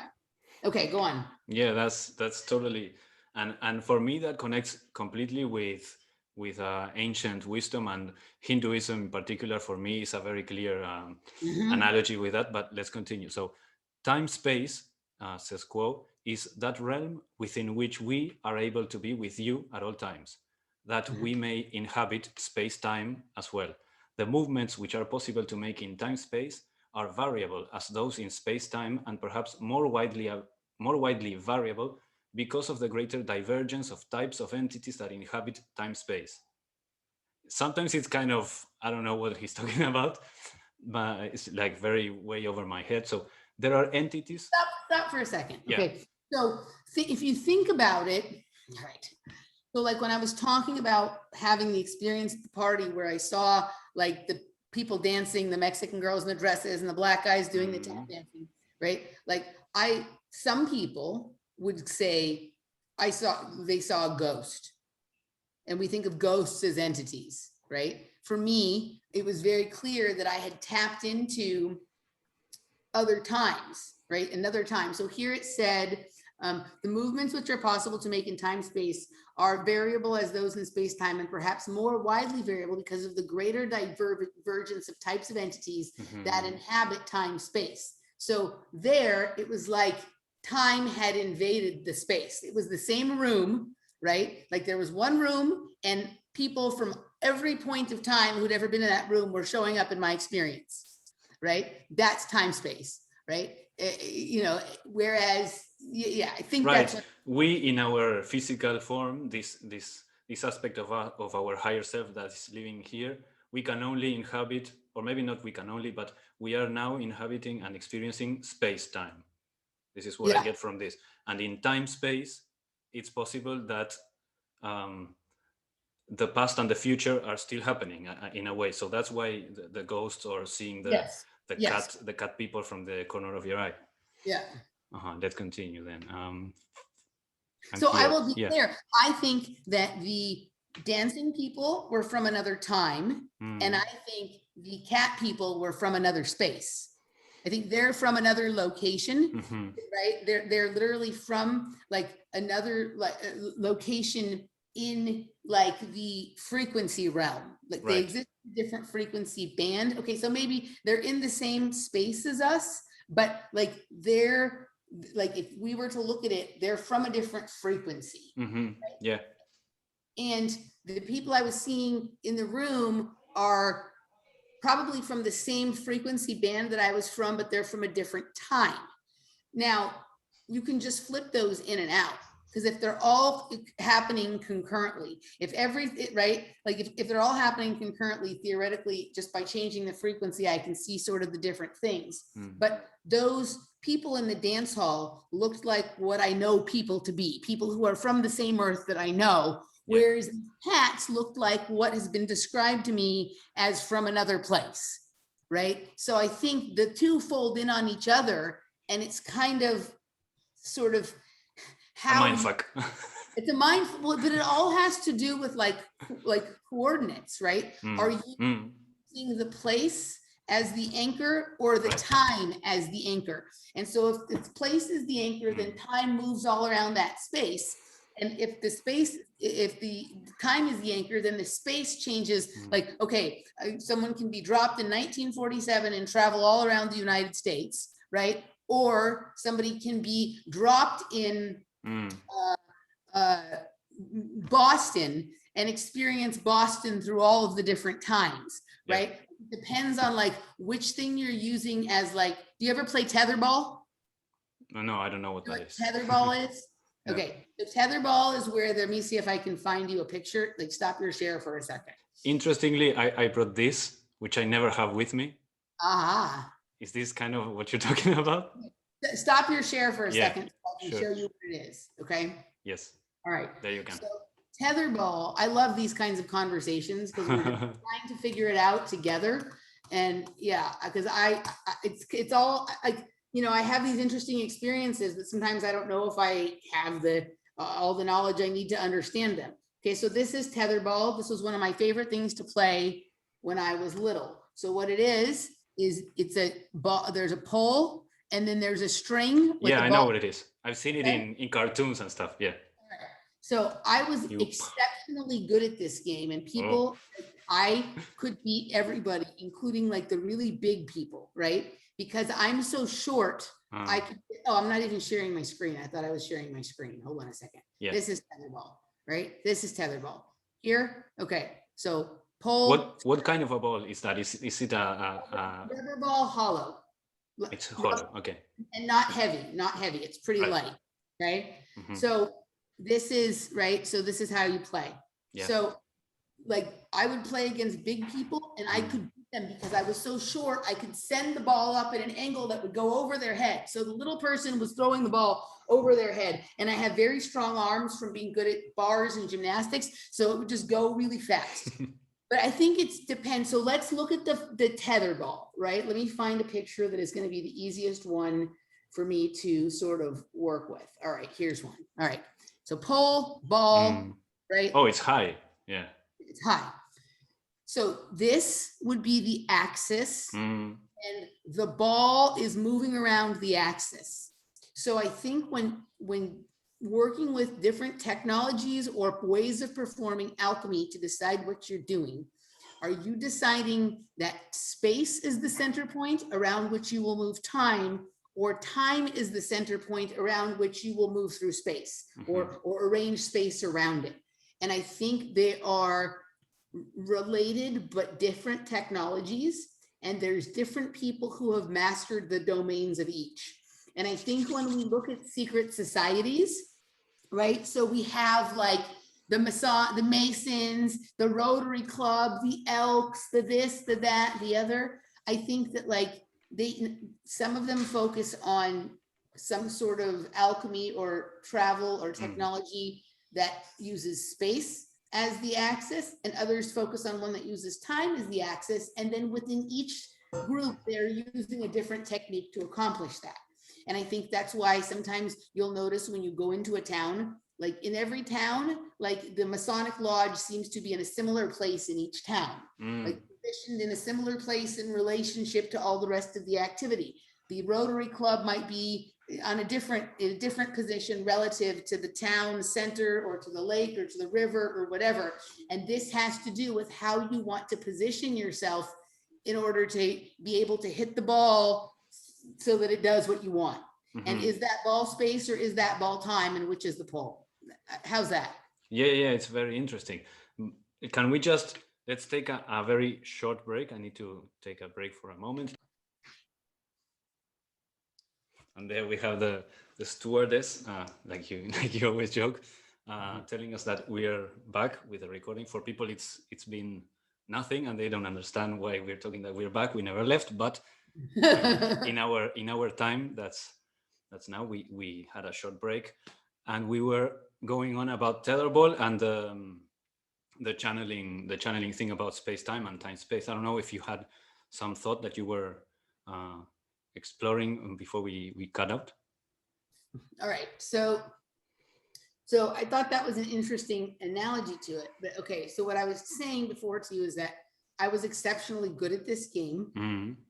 All right, and I was very small in elementary school. Like I was a gymnast. I was very tiny, and like I would play against people that were older than me. Okay, so I'm trying to see like let's just pretend that this boat, it's hard to say it without an actual picture.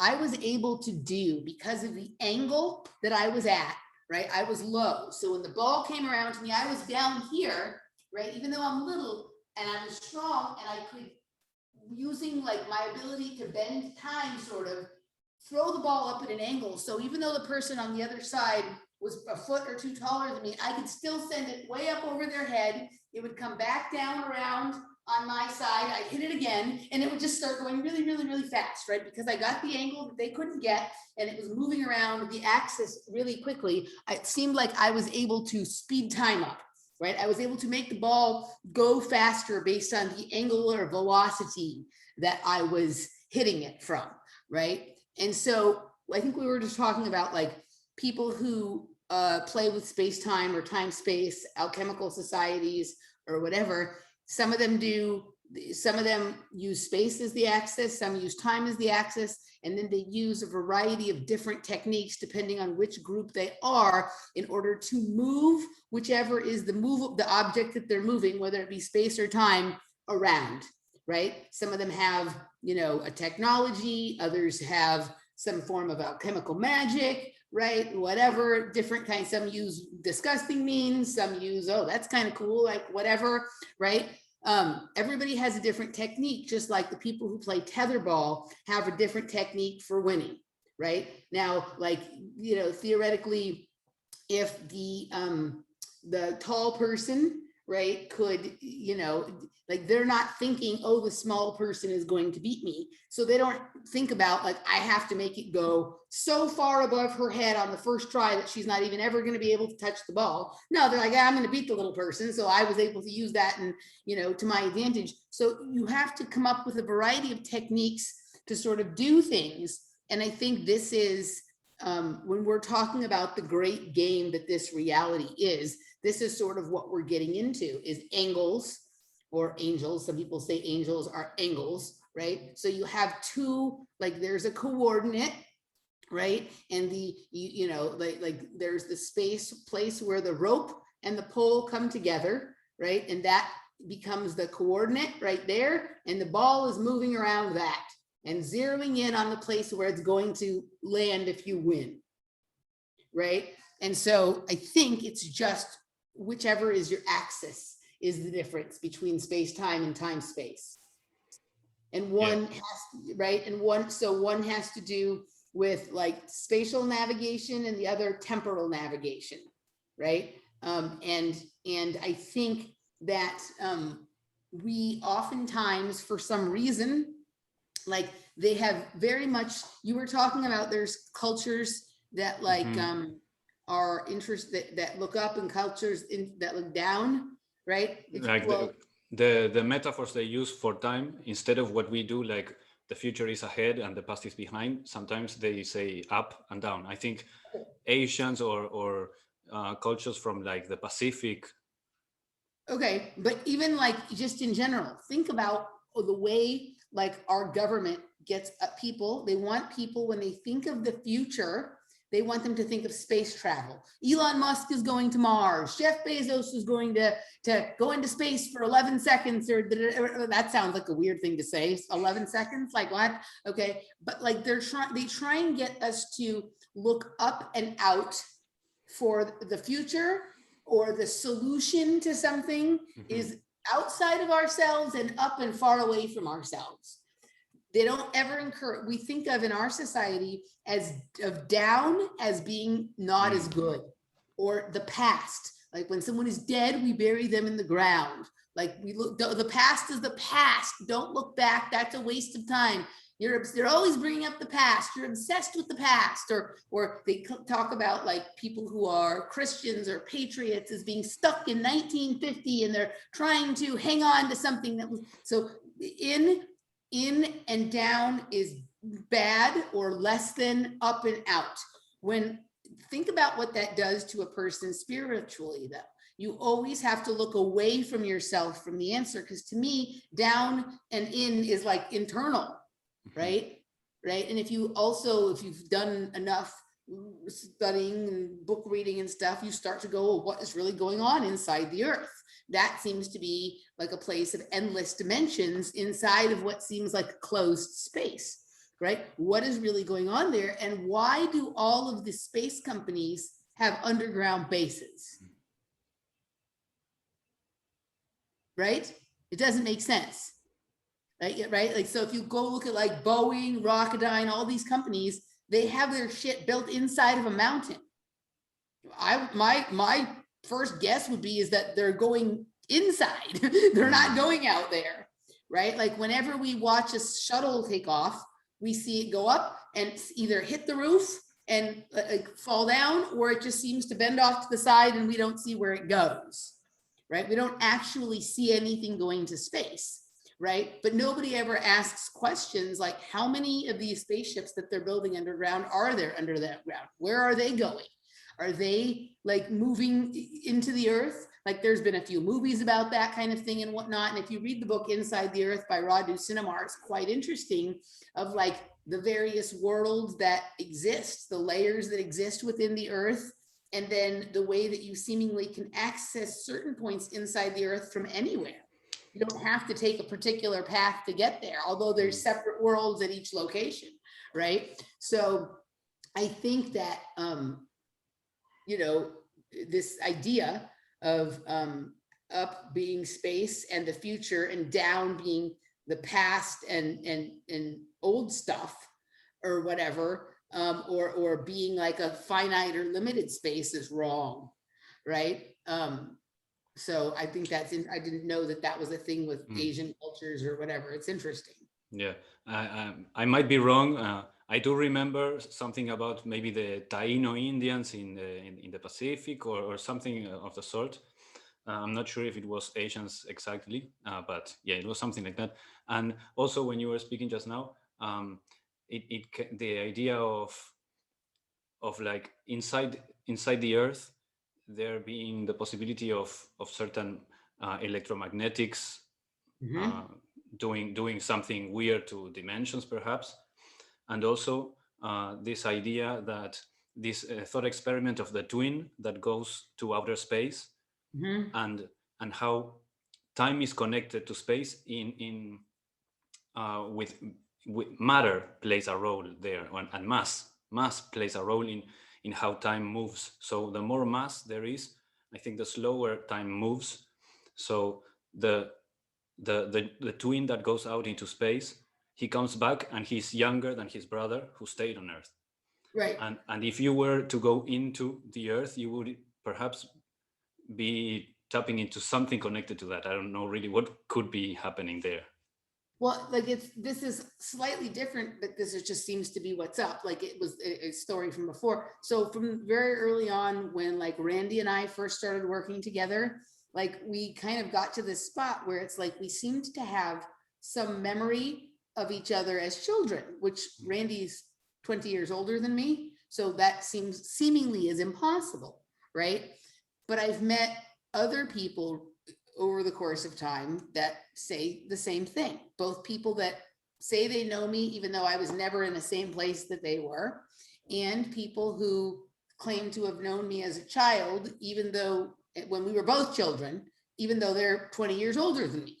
Now, one of the things, and I've talked about this with numerous people, including like Shane Bales and some others, I think that in some of these bases underground, either time doesn't exist or it exists in a different way than we understand it, right? So regardless of when I enter into said underground base, it is always the same time in the underground base. Maybe it's time space there and space time out here.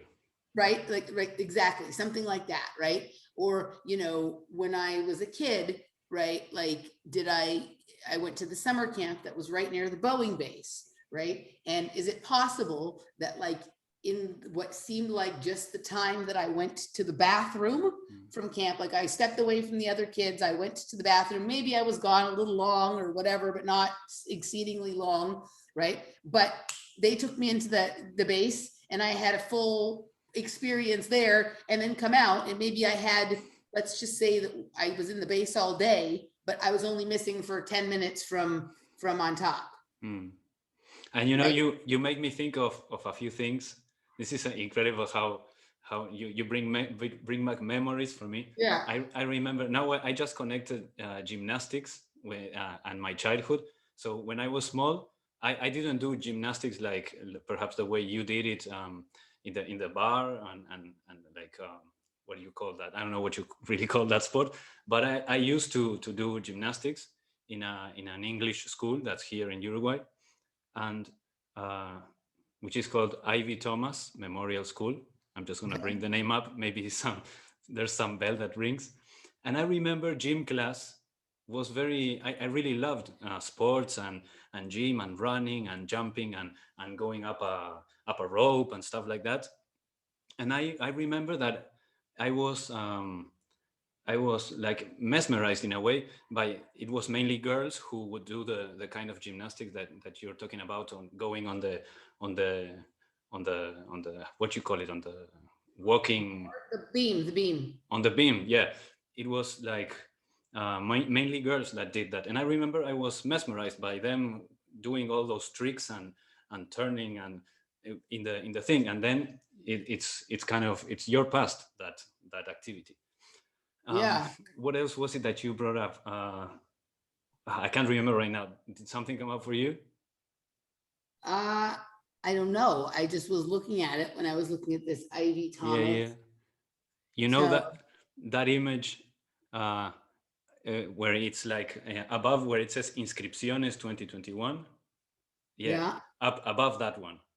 That is the place where if I'm not, yeah, that's the place. That's the place where I did the the class that I told you that I dreamt about, this drama class. Yes. That's where it was, and we also use that place for gym class. So that's so funny that, Yeah. that the thing is there. It's Cute. So been I look at some of these pictures here, right? And it's like, yeah, it looks like pictures from when I was little and some of my gymnastic stuff and whatnot. And there's okay, so there's a picture of me. That's not a picture of me, but there's a picture of me that exists that my dad took where that looks almost exactly like that. So it's just cute that you had, right, your image of the gymnastics and whatnot. Okay, but go on with your, but yeah, so I think it's like, it's weird, right? Like it's very, like there's something about time that we don't really understand. And then obviously clearly about space, although I think that space, at least in terms of our ability to manipulate it, humans understand. I do think like, right, like if we take away outer space for right now, because I think that's a canard to get us to pay attention to something that is not the domain we have control over in any way, right? Like, whereas I can affect what happens out there on the grass, or right.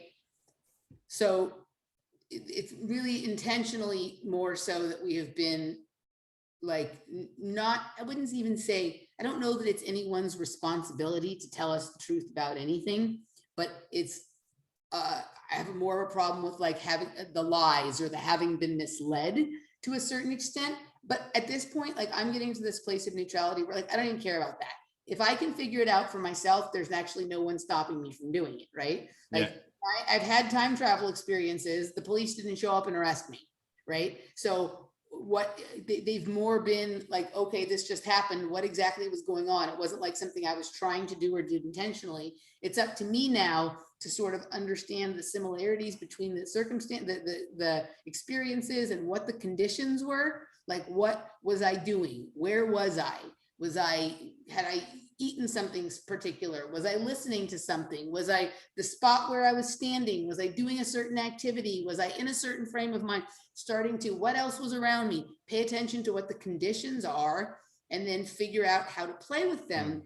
And I don't know that, like, in whatever this reality is that we're in now, I don't know that like I can make the river not a river, or like, make the tree turn into something else. But my relationship, my temporal relationship with it, like I can go and stand and like, use, the river's connection to time to move through time in a different way. I don't know if I'm explaining this clearly, but I do think we have more to explore in terms of our temporal relationship to the place we find ourselves in. I think time is a domain that we can master individually, whereas space requires a lot more arrangement and working with other kinds of technologies and people. I think if we can learn how to play with time, that's an activity that like we can have sovereignty with over our own, it can be a sovereign activity, right? So of course, we are focused on space. They take our attention to space as opposed to time, right? Because time is something we could actually learn to manipulate and play with on our own. Whereas space, it's not that we can't necessarily, but I think that's a larger and different kind of activity. So, yes, because space is more material and more fixed, whereas time, you could just jump into another timeline, so it doesn't really matter, perhaps, the others, because you could jump into a potential timeline where the others get amalgamated, or I don't know if that's a word, to whatever your intention is. Could jump to that timeline. Did you watch the OA? Yeah. Okay, so remember in the OA, the guy is telling them that what are spaces, right? Spaces are the things that connect the dimensions. So I think like one thing I think that like we as a community who are really interested in understanding this, we need to get more clear, even though I recognize all of these things are related and they've been smushed together intentionally. It's part of the confusion. Like time travel and dimensional travel are not the same thing. There are probably certain similarities, right? Again, it has to do with the axis, what you're using as the axis and what you're using as the moving thing, right? But he said that spaces are the things that connect the dimensions. And when you were in season 2 of the OA, the hospital was there in both dimensions. In one dimension, it was defunct and dilapidated and whatnot. There were still a few of the same items, but all the same rooms were there. And in the other dimension, it was up and functioning, and that's where all the crazy stuff was going on, right? But they were the same thing. And that was how they were able to find Prairie, right? Because they made it to the same building that she was in the same time in a different dimension. And then they were able to connect, right? And they were able to sort of affect things and whatnot. So I think that like space, that you can go to a number of dimensions in a particular space. You can go to a number of times. I don't know if they're exactly the same thing. Like in the OA, it seemed like they were in the same time, but just a different dimension, a different experience of the same time, right? She went into a dimension where instead of like Obama wasn't president, Joe Biden was president, right? I don't remember that. Wow. Right, when she woke up in the hospital, like go watch, if you people go watch OA again, like, and both seasons are very good, but if just pay attention closely to the second season, you don't have to necessarily watch them both. The second season is two things. It is very good at explaining conditions for travel, what you can and can't do. Like they do that in the first session too, but the first season is more about like what this guy is doing to them, and then the second season about more like what they can do themselves. So there's a very good explanation of dimensional travel and of the conditions and the things you might have to do. And then the other thing is, if you like stories and whatnot, the season 2 of the OA basically explains what happened to Elisa Lam. If people are curious about the Elisa Lam mystery, I talked about it a little bit in some shows I did a full breakdown of that in a conspiracy cocktail, which we don't record. But if you look at the supposed story of what happened to Elisa Lam, and then you follow the character of Buck or Michelle Vu in the second season of the OA, it's basically, it explains basically what happened, what happened, right? And we don't need to get into it, but what you were saying of the space being the same reminds me of something you mentioned of that Jenga building. A spot moved, so it cannot be accessed in other dimensions or whatever. And this is becoming the newest style of architecture. So Jenga buildings, they're popping up all over the world. I think the first one was here in Austin, but these are becoming, you show just so people know. Yes, so like to protect certain information and not make it accessible in other So let's just say that, okay, so this is a new kind of architecture that is becoming incredibly popular, but to my knowledge, the first one in the United States was here in Austin. Let me see if I can find it in this particular, this is the one in Austin, right here. Okay. So the only part of the building, if you look inside this box up top, there's a center column, that's the elevator. That is the only part of the building that is intact on every level. All of these other things are off center from everything else. And then you have this one level that sticks way out here, right? Okay, so let's just say that you understand that buildings are what connect the dimensions, right? And so you are trying to create a building in this reality to connect you to another dimension, right? So you know, from whatever way people know these things, maybe somebody traveled there in some other way. I don't know how this all goes. But you want to make a building that connects, but you want to make a part of the building that is not connectable to by the said building and the other thing. You would do something like this, right? Where you have this part here. So let's say you want to go into another dimension to get out ahead. Like let's say in the other dimension, somebody working in this building has some intellectual property that would help you win some sort of competition with your competitor in this dimension, right? But you recognize that if you can go into the other dimension by having the same building, then the people over there could come into your dimension. And what if there's a traveler in their company who's from, right? So you want to create a space in the building that is somehow off limits to the rest of the building, but has enough of the rest of the building intact that it doesn't stop you from being able to do it. Then you will get something like this, right? And you're starting to see these buildings pop up in all of the most interesting areas of the world. Like this one is, I think, in Italy. I'm not sure. Lots of secrets there. Right? Look at this. So I don't know if it's just the center core of the building. Like here, like look at this, right? Yeah. this is interdimensional architecture. Look at this one. Like this one has, look at all the patios are all off. And right? it's crazy how, as it's made of glass, it reflects the sky, so it kind of looks like those patios are floating. Okay, yes, and this is the other thing. Like I look at all the buildings here, and I'm like, the buildings are technology, and also there is some sort of interactive technology because you look at some of these buildings and you see the reflection of other buildings in the building, and there's like an interplay there, right? So there's all of these. Look at this one. Like this one's crazy, right? Now, not all of these have been built yet, right? Here's the one in New York. So like, but let's go back to that one with the where all the balconies are different. Okay. So look at this one. So this one, let's just say, let's forget about the top of the building for now and just go with the base part of the building here at the bottom. The building is intact. It's the same as the building in the other dimension, right? But what they've done is made sure that on each level, the patio is maybe in a different place than it is on the balcony on the other dimension.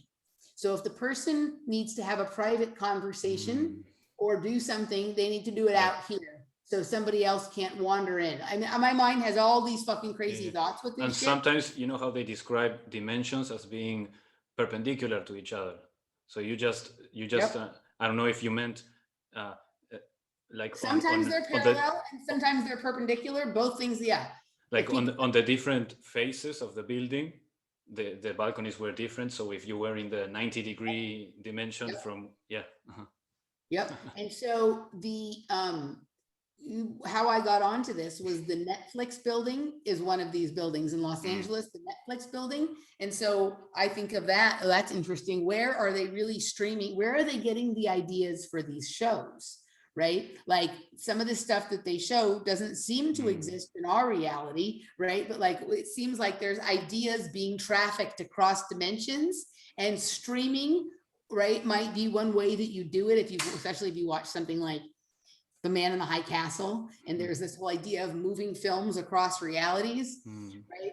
But the other thing is, like, years ago, I think like when I was on one of my staying up for 3 days on drugs thing, I read many pages of some stuff on this. I think the website was called Sign of the Times, and they were talking about these Cassiopeians. I don't know what that was, but the documents that I was reading were explaining perpendicular realities and how they're different than parallel realities, right? That this is like part of sort of the trick that is being done on us, right? Is we expect the reality right next door to ours to be at the same angle, right? It's kind of, when it's really not. Like it's kind of, and it was fascinating reading. I don't know that I ever fully understood it, but I was like, okay, like I understood the angle of the reality that you're moving into matters as well. Right? And I think it's in the I think it's in the Emerald Tablets of Thoth, or one of those texts, that they talk about these, I don't know, entities or whatever. They move in angles, so you have to move in circles. You know what I mean? Oh, yeah. I mean, if you like, and also if you move into a reality that exists at a different angle, like a perpendicular reality, the physics might be different. Right? Like if you watched, if you watched Fringe, when they go into the pocket universe, right? The physics is different. Like the guy was literally walking on the ceiling, like, you know, and the hallways were upside down, right? It was very weird. Like it seemed like you could walk on your feet, like on the ground, like we normally do, or you could walk on the ceiling. There didn't seem to be gravity in the same kind of way, right? So I don't know. Then something else that I was remembering, and if we have time, we can go back to that channeling about time, space, and space time. Something else that I was remembering that connected to you was how I decided to get in contact with you for the first time, which I thought you would never even reply at all. I was, and it was that my girlfriend had a dream about you. So she had never seen your face, but in her dream, she told me about the dream, and she told me about your laughter, which is like a very a sign of you, and then I showed you to her, and she said, "Yeah, that's the woman from my dream." And you were, I think, I'm not sure. I should ask, but I think Randy was there too, because as I Mhm. remember, she said that you were with a man there, and you were telling me about the love frequency. So I work with music and with sound healing and stuff like that. So then I started looking into there's this frequency that they call the love frequency, 528 hertz. Yeah. I haven't gone very deep into it, but in that dream you were telling me like that I should use that frequency or something like that. And I've been, since you started talking about time and time travel and all that, I've been thinking what that space that she accessed could be, like a place where eventually you and I meet face to face in person, and for some reason, like you saw yourself dressed in another way in the future. For some Mhm. reason, in that place, you're telling me about the love frequency. So I don't know. So it's interesting that you say this because so I have this necklace. I don't think it might be here, but I don't know where it is, that I bought about this a few months after I got clean off of drugs. And it was that they had it at, there's this juice place near where I was working that has also like body stuff and crystals and whatever. And they had this necklace that the girl, I saw the girl working there was wearing it. I'm like, oh, that's really cool. What is it? She's like, oh, it's these, we have them for sale. And it's called a love tuner, right? And it's like the necklace has a little thing on it, and you can pull out the whistle. And when you blow it, it makes the 528 frequency. And she blew it, and it felt like the world hugged me from behind, right? And I Wow. was like that. It was like, so one of the things that people like, the first time you ever do drugs, like you feel these sensations and then you never really feel them again, but it's what you're kind of chasing, right? So this has certainly been one of the only times, like not certainly since I had gotten clean, that I felt something like this. It was powerful. I'm like, okay, I want one of those, but it was like kind of expensive. And I was like, yeah, I'm going to come back and get one at some point. Like I'm going to save some of my tips or whatever. I'll come back and get one. So I went back and got one, and I have it, and I blow it for people sometimes. And it's funny because it's interesting to me, the people who can feel it and the people who can't feel it. Some people cannot feel it, right? And other people don't like the way it feels. But like the first time I felt it, was like, wow, like, I don't feel it as strongly every time. But the first time when I didn't know what was coming, really, really strong, right? So I uh I never, like, I always remembered that. And then, when so I have these little songs that I sing to Laura sometimes that are just about like, oh, I love you so much. I love you. I love whatever. Right. And when we got to Austin here, there's a graffiti artist around town that does all this love graffiti. And it's not the most beautiful graffiti, but it's interesting the places where it is. Right. And sometimes, like one night we were driving around and I was singing her one of my little songs, and all of a sudden we pulled up to a stoplight and there was one of the love murals that said the exact same thing I just said, I love you so much. And that one said, I love you so much. And then we found more of them like around here close to where I live, right? And so like I've started to play with the idea. So and the love graffiti also like goes into one of my theories about one of the places where you can jump dimensions or time travel or something over here. And there's it links into the OA. Like I have all these running narratives that I talk about in different places, but some of them I haven't fully sussed out. But there's this one area where like on opposite sides of the water, there's a love the love graffiti, and then one over here that says I love you so much. And it's obvious the same person did them. But I've been very curious about this love graffiti, right? And like I've even started to play with the idea that like maybe I did that in the future. Just like I've had all these time travel experiences here. Like maybe the time is going this way and I'm walking towards it. And maybe I wrote, I love you so much there or something like that, right? I don't know. We've been playing with it. But then today, just before I got on with you, I was in the Project Kids social club group, and I was telling them about this guy who I really like, who's a slack rope walker that I talk to out here. And like, he's one of my favorite people out here. And I found this video, I showed it to the group, that a little documentary that was made about him, right? His name is Tarzan. And in the video, I've never watched the video before. He told me about it. I talked to him out there, but I'd never seen it. he's fucking wearing a hat with the love graffiti on it. I'm like, he's the fucker who does that.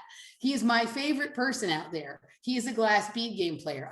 I know it. Like, you know, when you see one, he's doing something totally different with his life than everybody else. He's an older guy, and there's all these people out there who try to do this slack rope walking, and those fuckers are all falling in the water all the time. I have never seen this guy fall. He is so good at it, but he's not like, he'll just like wave with it. Like, he doesn't try and be like perfect and stay on straight line. He just moves with it, and he's amazing at it, right? But he's wearing the hat that had the love graffiti on it. I'm like, dude, it's him, man. Right? Like, no wonder I like him so much, though, right? And so, like, this reality, like, whenever I see him, he always tells me to have the best day ever, right? He exudes, he's so happy, even though he's had a hard life. Like, he got adopted because his mom shot his dad, and so then he went into an orphanage, and then he got adopted, and he's kind of had some struggles fitting in with everybody else. He's a different kind of character, but he just exudes that, you know, everybody loves him, right? Like, he has people, kids, that he teaches everyone how to do it, who wants to. He offered to teach me, right? But it's that, you know, that frequency. So I mean, I should talk to him about time travel. I bet he, or dimensional travel. My guess would be he knows a thing or two about it, but I think I don't have evidence. He wasn't, I didn't see him doing it, but when I saw him with that hat on, I'm like, oh, dude, he is the love graffiti guy, right? Yeah. And then the other thing that I remember, that frequency is a place. Mm. Right? So you were just talking about, right? Like, I was telling you about the love frequency or whatever. So. And then one more thing that I remember that connects with you was, the what you call it, the camps, the what's the name you use? The summer camps or the bases? There we go, the summer camps. I'm not, I don't usually use those names, so I don't always remember them. But when I started watching you and Michael One talking about those, I started remembering how when I was a kid in that school that you just looked up, I used to go to summer camps. I'm not sure how. Actually, after that school, I went to another one for 2 years, which was, that's like the one you looked up is a very like British kind of teaching and British sensibility kind of school. So kind of strict and more I don't know, more right wing maybe, I don't know. Yeah. And then I went to another school, which was a more kind of experimental type of school, and more like, I remember the headmistress she would come to class. We were just like 10, 11 or something. She would come to class and teach us like exercises to relax and like moving our neck and breathing, stuff like that, which was very, very weird. But in both of those schools, I remember going to summer camps, and I don't have any perception that anything weird ever happened there, like connected to time travel or anything like that. They were just normal summer camps for a weekend or a few days or something like that. I do remember in one of them, the main memory that I have is I would sleep with I guess it was cold. I don't know if it was summer or maybe winter, but I guess that I slept on with not a hat. What do you call this? A wool hat. Yeah. A beanie. There we go. Yeah. I don't know why I slept with my beanie on. Maybe I fell asleep. And on the other day I wake up and I had weird skin all around here. Like my skin was like dry, and what I would think is like maybe a spider bit me. I don't know. Maybe then I became Spider-Man or something.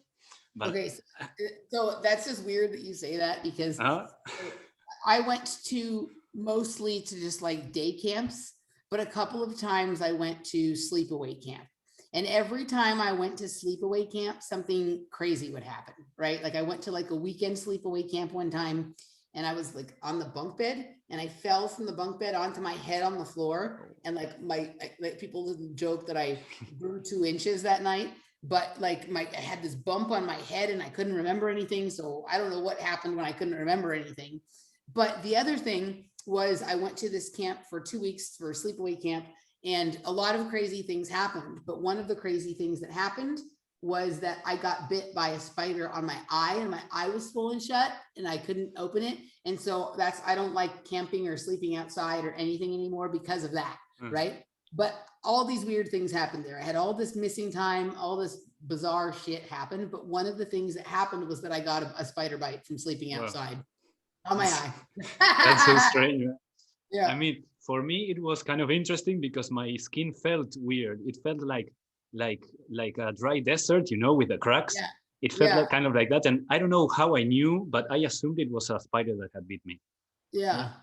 I mean, I didn't know what spider bites effects were, but I immediately kind of knew, oh, this must have been a spider that was in my beanie or something. Yeah. Wow. It's interesting. Yeah. All these connections, man. Yeah. Something's going on. Yeah, definitely. Summer camp is a weird thing, right? Like I've been to a few different summer camps with a variety. I've been to one where like I don't think anything weird was happening. But you know, summer camps are a funny thing because you know it's different than school, right? Like there's all of these adventures you're doing, and when you're a little kid, you don't really know the difference between a normal adventure and a not normal adventure.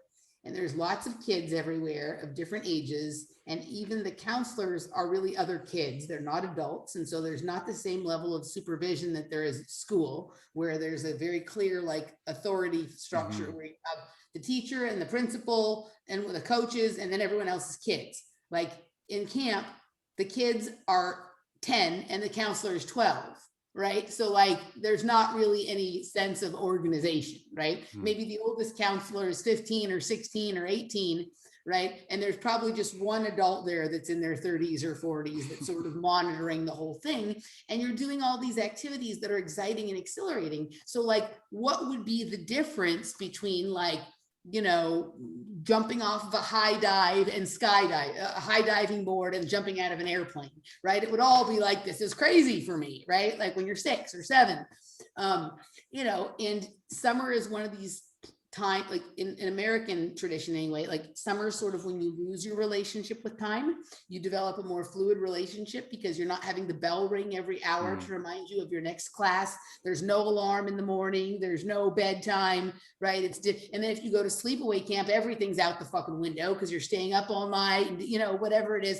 So those I think are like some of the best times if you're going to do some funny stuff. And then especially if you look at a lot of these locations of summer camps, they're often very, very proximate to universities or to like facilities where they have like, you know, Rocketdyne, the weaponries, you know, like the military industrial complex. Yeah, stuff. Bases and stuff. Why would you put the summer camp close to the place where you're experimenting with radiation or it doesn't make, or weapons firing, test missile, like what the fuck are you like, right? Why? That's always where it is though. It's like not usually in some innocuous place. And right? at the same time, those bases, many times, I've heard, I'm not sure, but many times they are located in like special spiritual places like Indian. Yeah, there we go. Indian reservations, right? Like at the camp that I went to, it was on an Indian reservation. We used to do like weird rituals to try and bring Indians out of the mountains and shit like that, right? But it's like, think of, even if there was no direct connection, which I know in my case that there was, but let's just say that like, there's no weird thing where they're experimenting on the kids. They're not doing anything weird like that, right? In my case, it's a little different. In a lot of other people I know's cases, it's different, but let's just say there's not. Like you went to a totally normal summer camp that happened to be next to a military industrial complex base where they're experimenting, where there's a particle accelerator. Even if they're not doing anything funny to you, the particle accelerator, if it's a high-powered one, is experimenting with bending or tearing the fabric of space-time or time-space or however we're dealing with it, right? There's no way that the people who are in the vicinity of that aren't going to experience the effects of it. Yeah, there's a field. There's a field, and children are uniquely qualified to move through those fields because they don't have an emotional attachment to the hard reality that they know. Right? They have imaginary friends. They like rainbows and unicorns and shit like that. So if they see something unusual, they're like, this is fabulous, and they'll engage it more. right? And then, so, like, and then those experiences, those memories become solidified, and this kid had a strange experience, and it could have been nefarious in nature or not nefarious in nature. But when you have experiments going on, there's a fucking field, right? Like, no matter what the experiment is, right? Like, if you're experimenting with,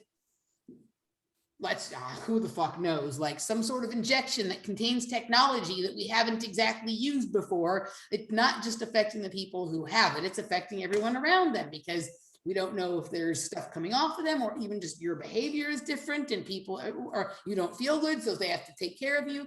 Nothing exists in a vacuum that way, right? And so, like, it's just interesting that they always put these things next to each other. You can go into any town and you will find that, like, for some reason, the power plant is always near the place where the children like to play. And then the children have some weird, scary experience and whatnot, right? And it's like the entities like the fucking energy and the power and whatever, right? And it's not that the power plant was trying to haunt the children necessarily, although in some cases there's probably stuff going on like that.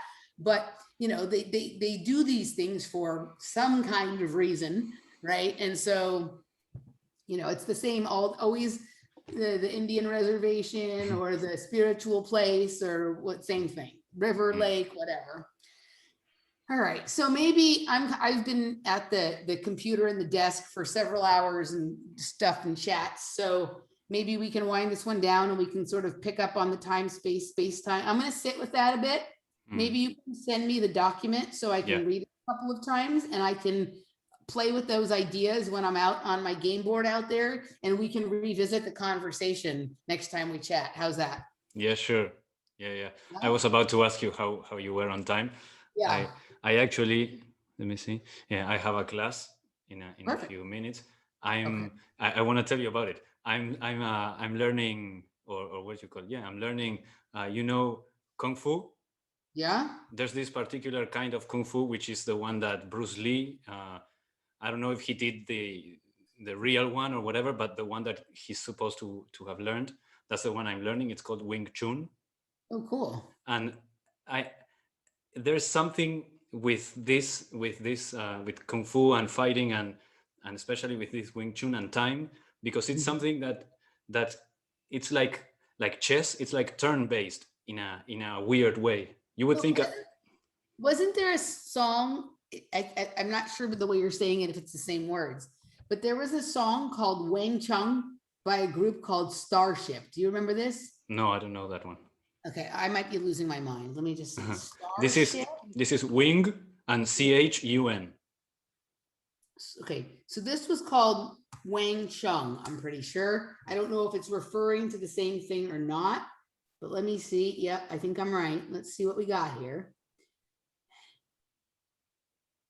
All right, Starship, Wang Chung, is that a thing? Yeah, images for Starship. Let's see. I think that's a thing. Is it the song? Wang Chung, Peter Wolf. Oh, that's interesting. Peter Wolf. Wang Chung recorded their Peter Wolf. Wait, is the group called Wang Chung? Okay, maybe it's a different. There's a song that was like, everybody Wang Chung tonight. Everybody have fun tonight. I don't know if it's the same thing. I don't know if I might have this wrong. Try spelling it wing, like the wing of a bird, and CHUN. Hold on, let me just see. Wang Chung was Wang Chung was a band. So Starship is a separate band. Never mind. I don't know why I had conflated them. But okay, so that's different than what's the one you're talking about is called what? Wing, like a bird. Wing, CHUN. Wing Chun martial art. You gotta watch the movies called Ip Man, which is that first image that was there. That guy on the left at the top. This one? Yeah, that guy. That's like a pseudo biographical movie. There's like 3 or 4 of them of the create or one of. I'm not sure if he's the creator, but called Ip Man. And there is something with time with this kind of martial art, and I don't. Yeah. Well, look at this, like these rings they use to make like a Vesica Pisces, but even look at like these geometrical graphs that they're showing. For sure, dude. Yeah, that's for the how you stand. It's been such an amazing it's such a different thing for me to do. I'm more of a lots of mind stuff and maybe yoga and more like still, but this is very much moving and using all of the body and placing your limbs in different weird ways that you're not used to. It's so amazing. Yeah, look at this. This Mm, is, I mean, and if you look at this, it looks like the compass and square for the masonry and whatever. So mm, there's something to this movement. That's pretty interesting. All right, I'll have to look into that a little bit. yeah. Very cool. Well, enjoy your Mm, class. sure. So thank you so much, Emily Moyer, for being with us. Thank you everybody for sticking with us. This has been one of the longest ones. It's been great, but time just it's going to be the right time when I get to class. So I don't know. Perfect. Just like I said before, it Exactly. will become starting time when you arrive. Yeah, Have a wonderful. exactly. Have a wonderful week, and we'll see each other again very soon. All right. Okay, cool. Thank you. Bye Bye bye. bye.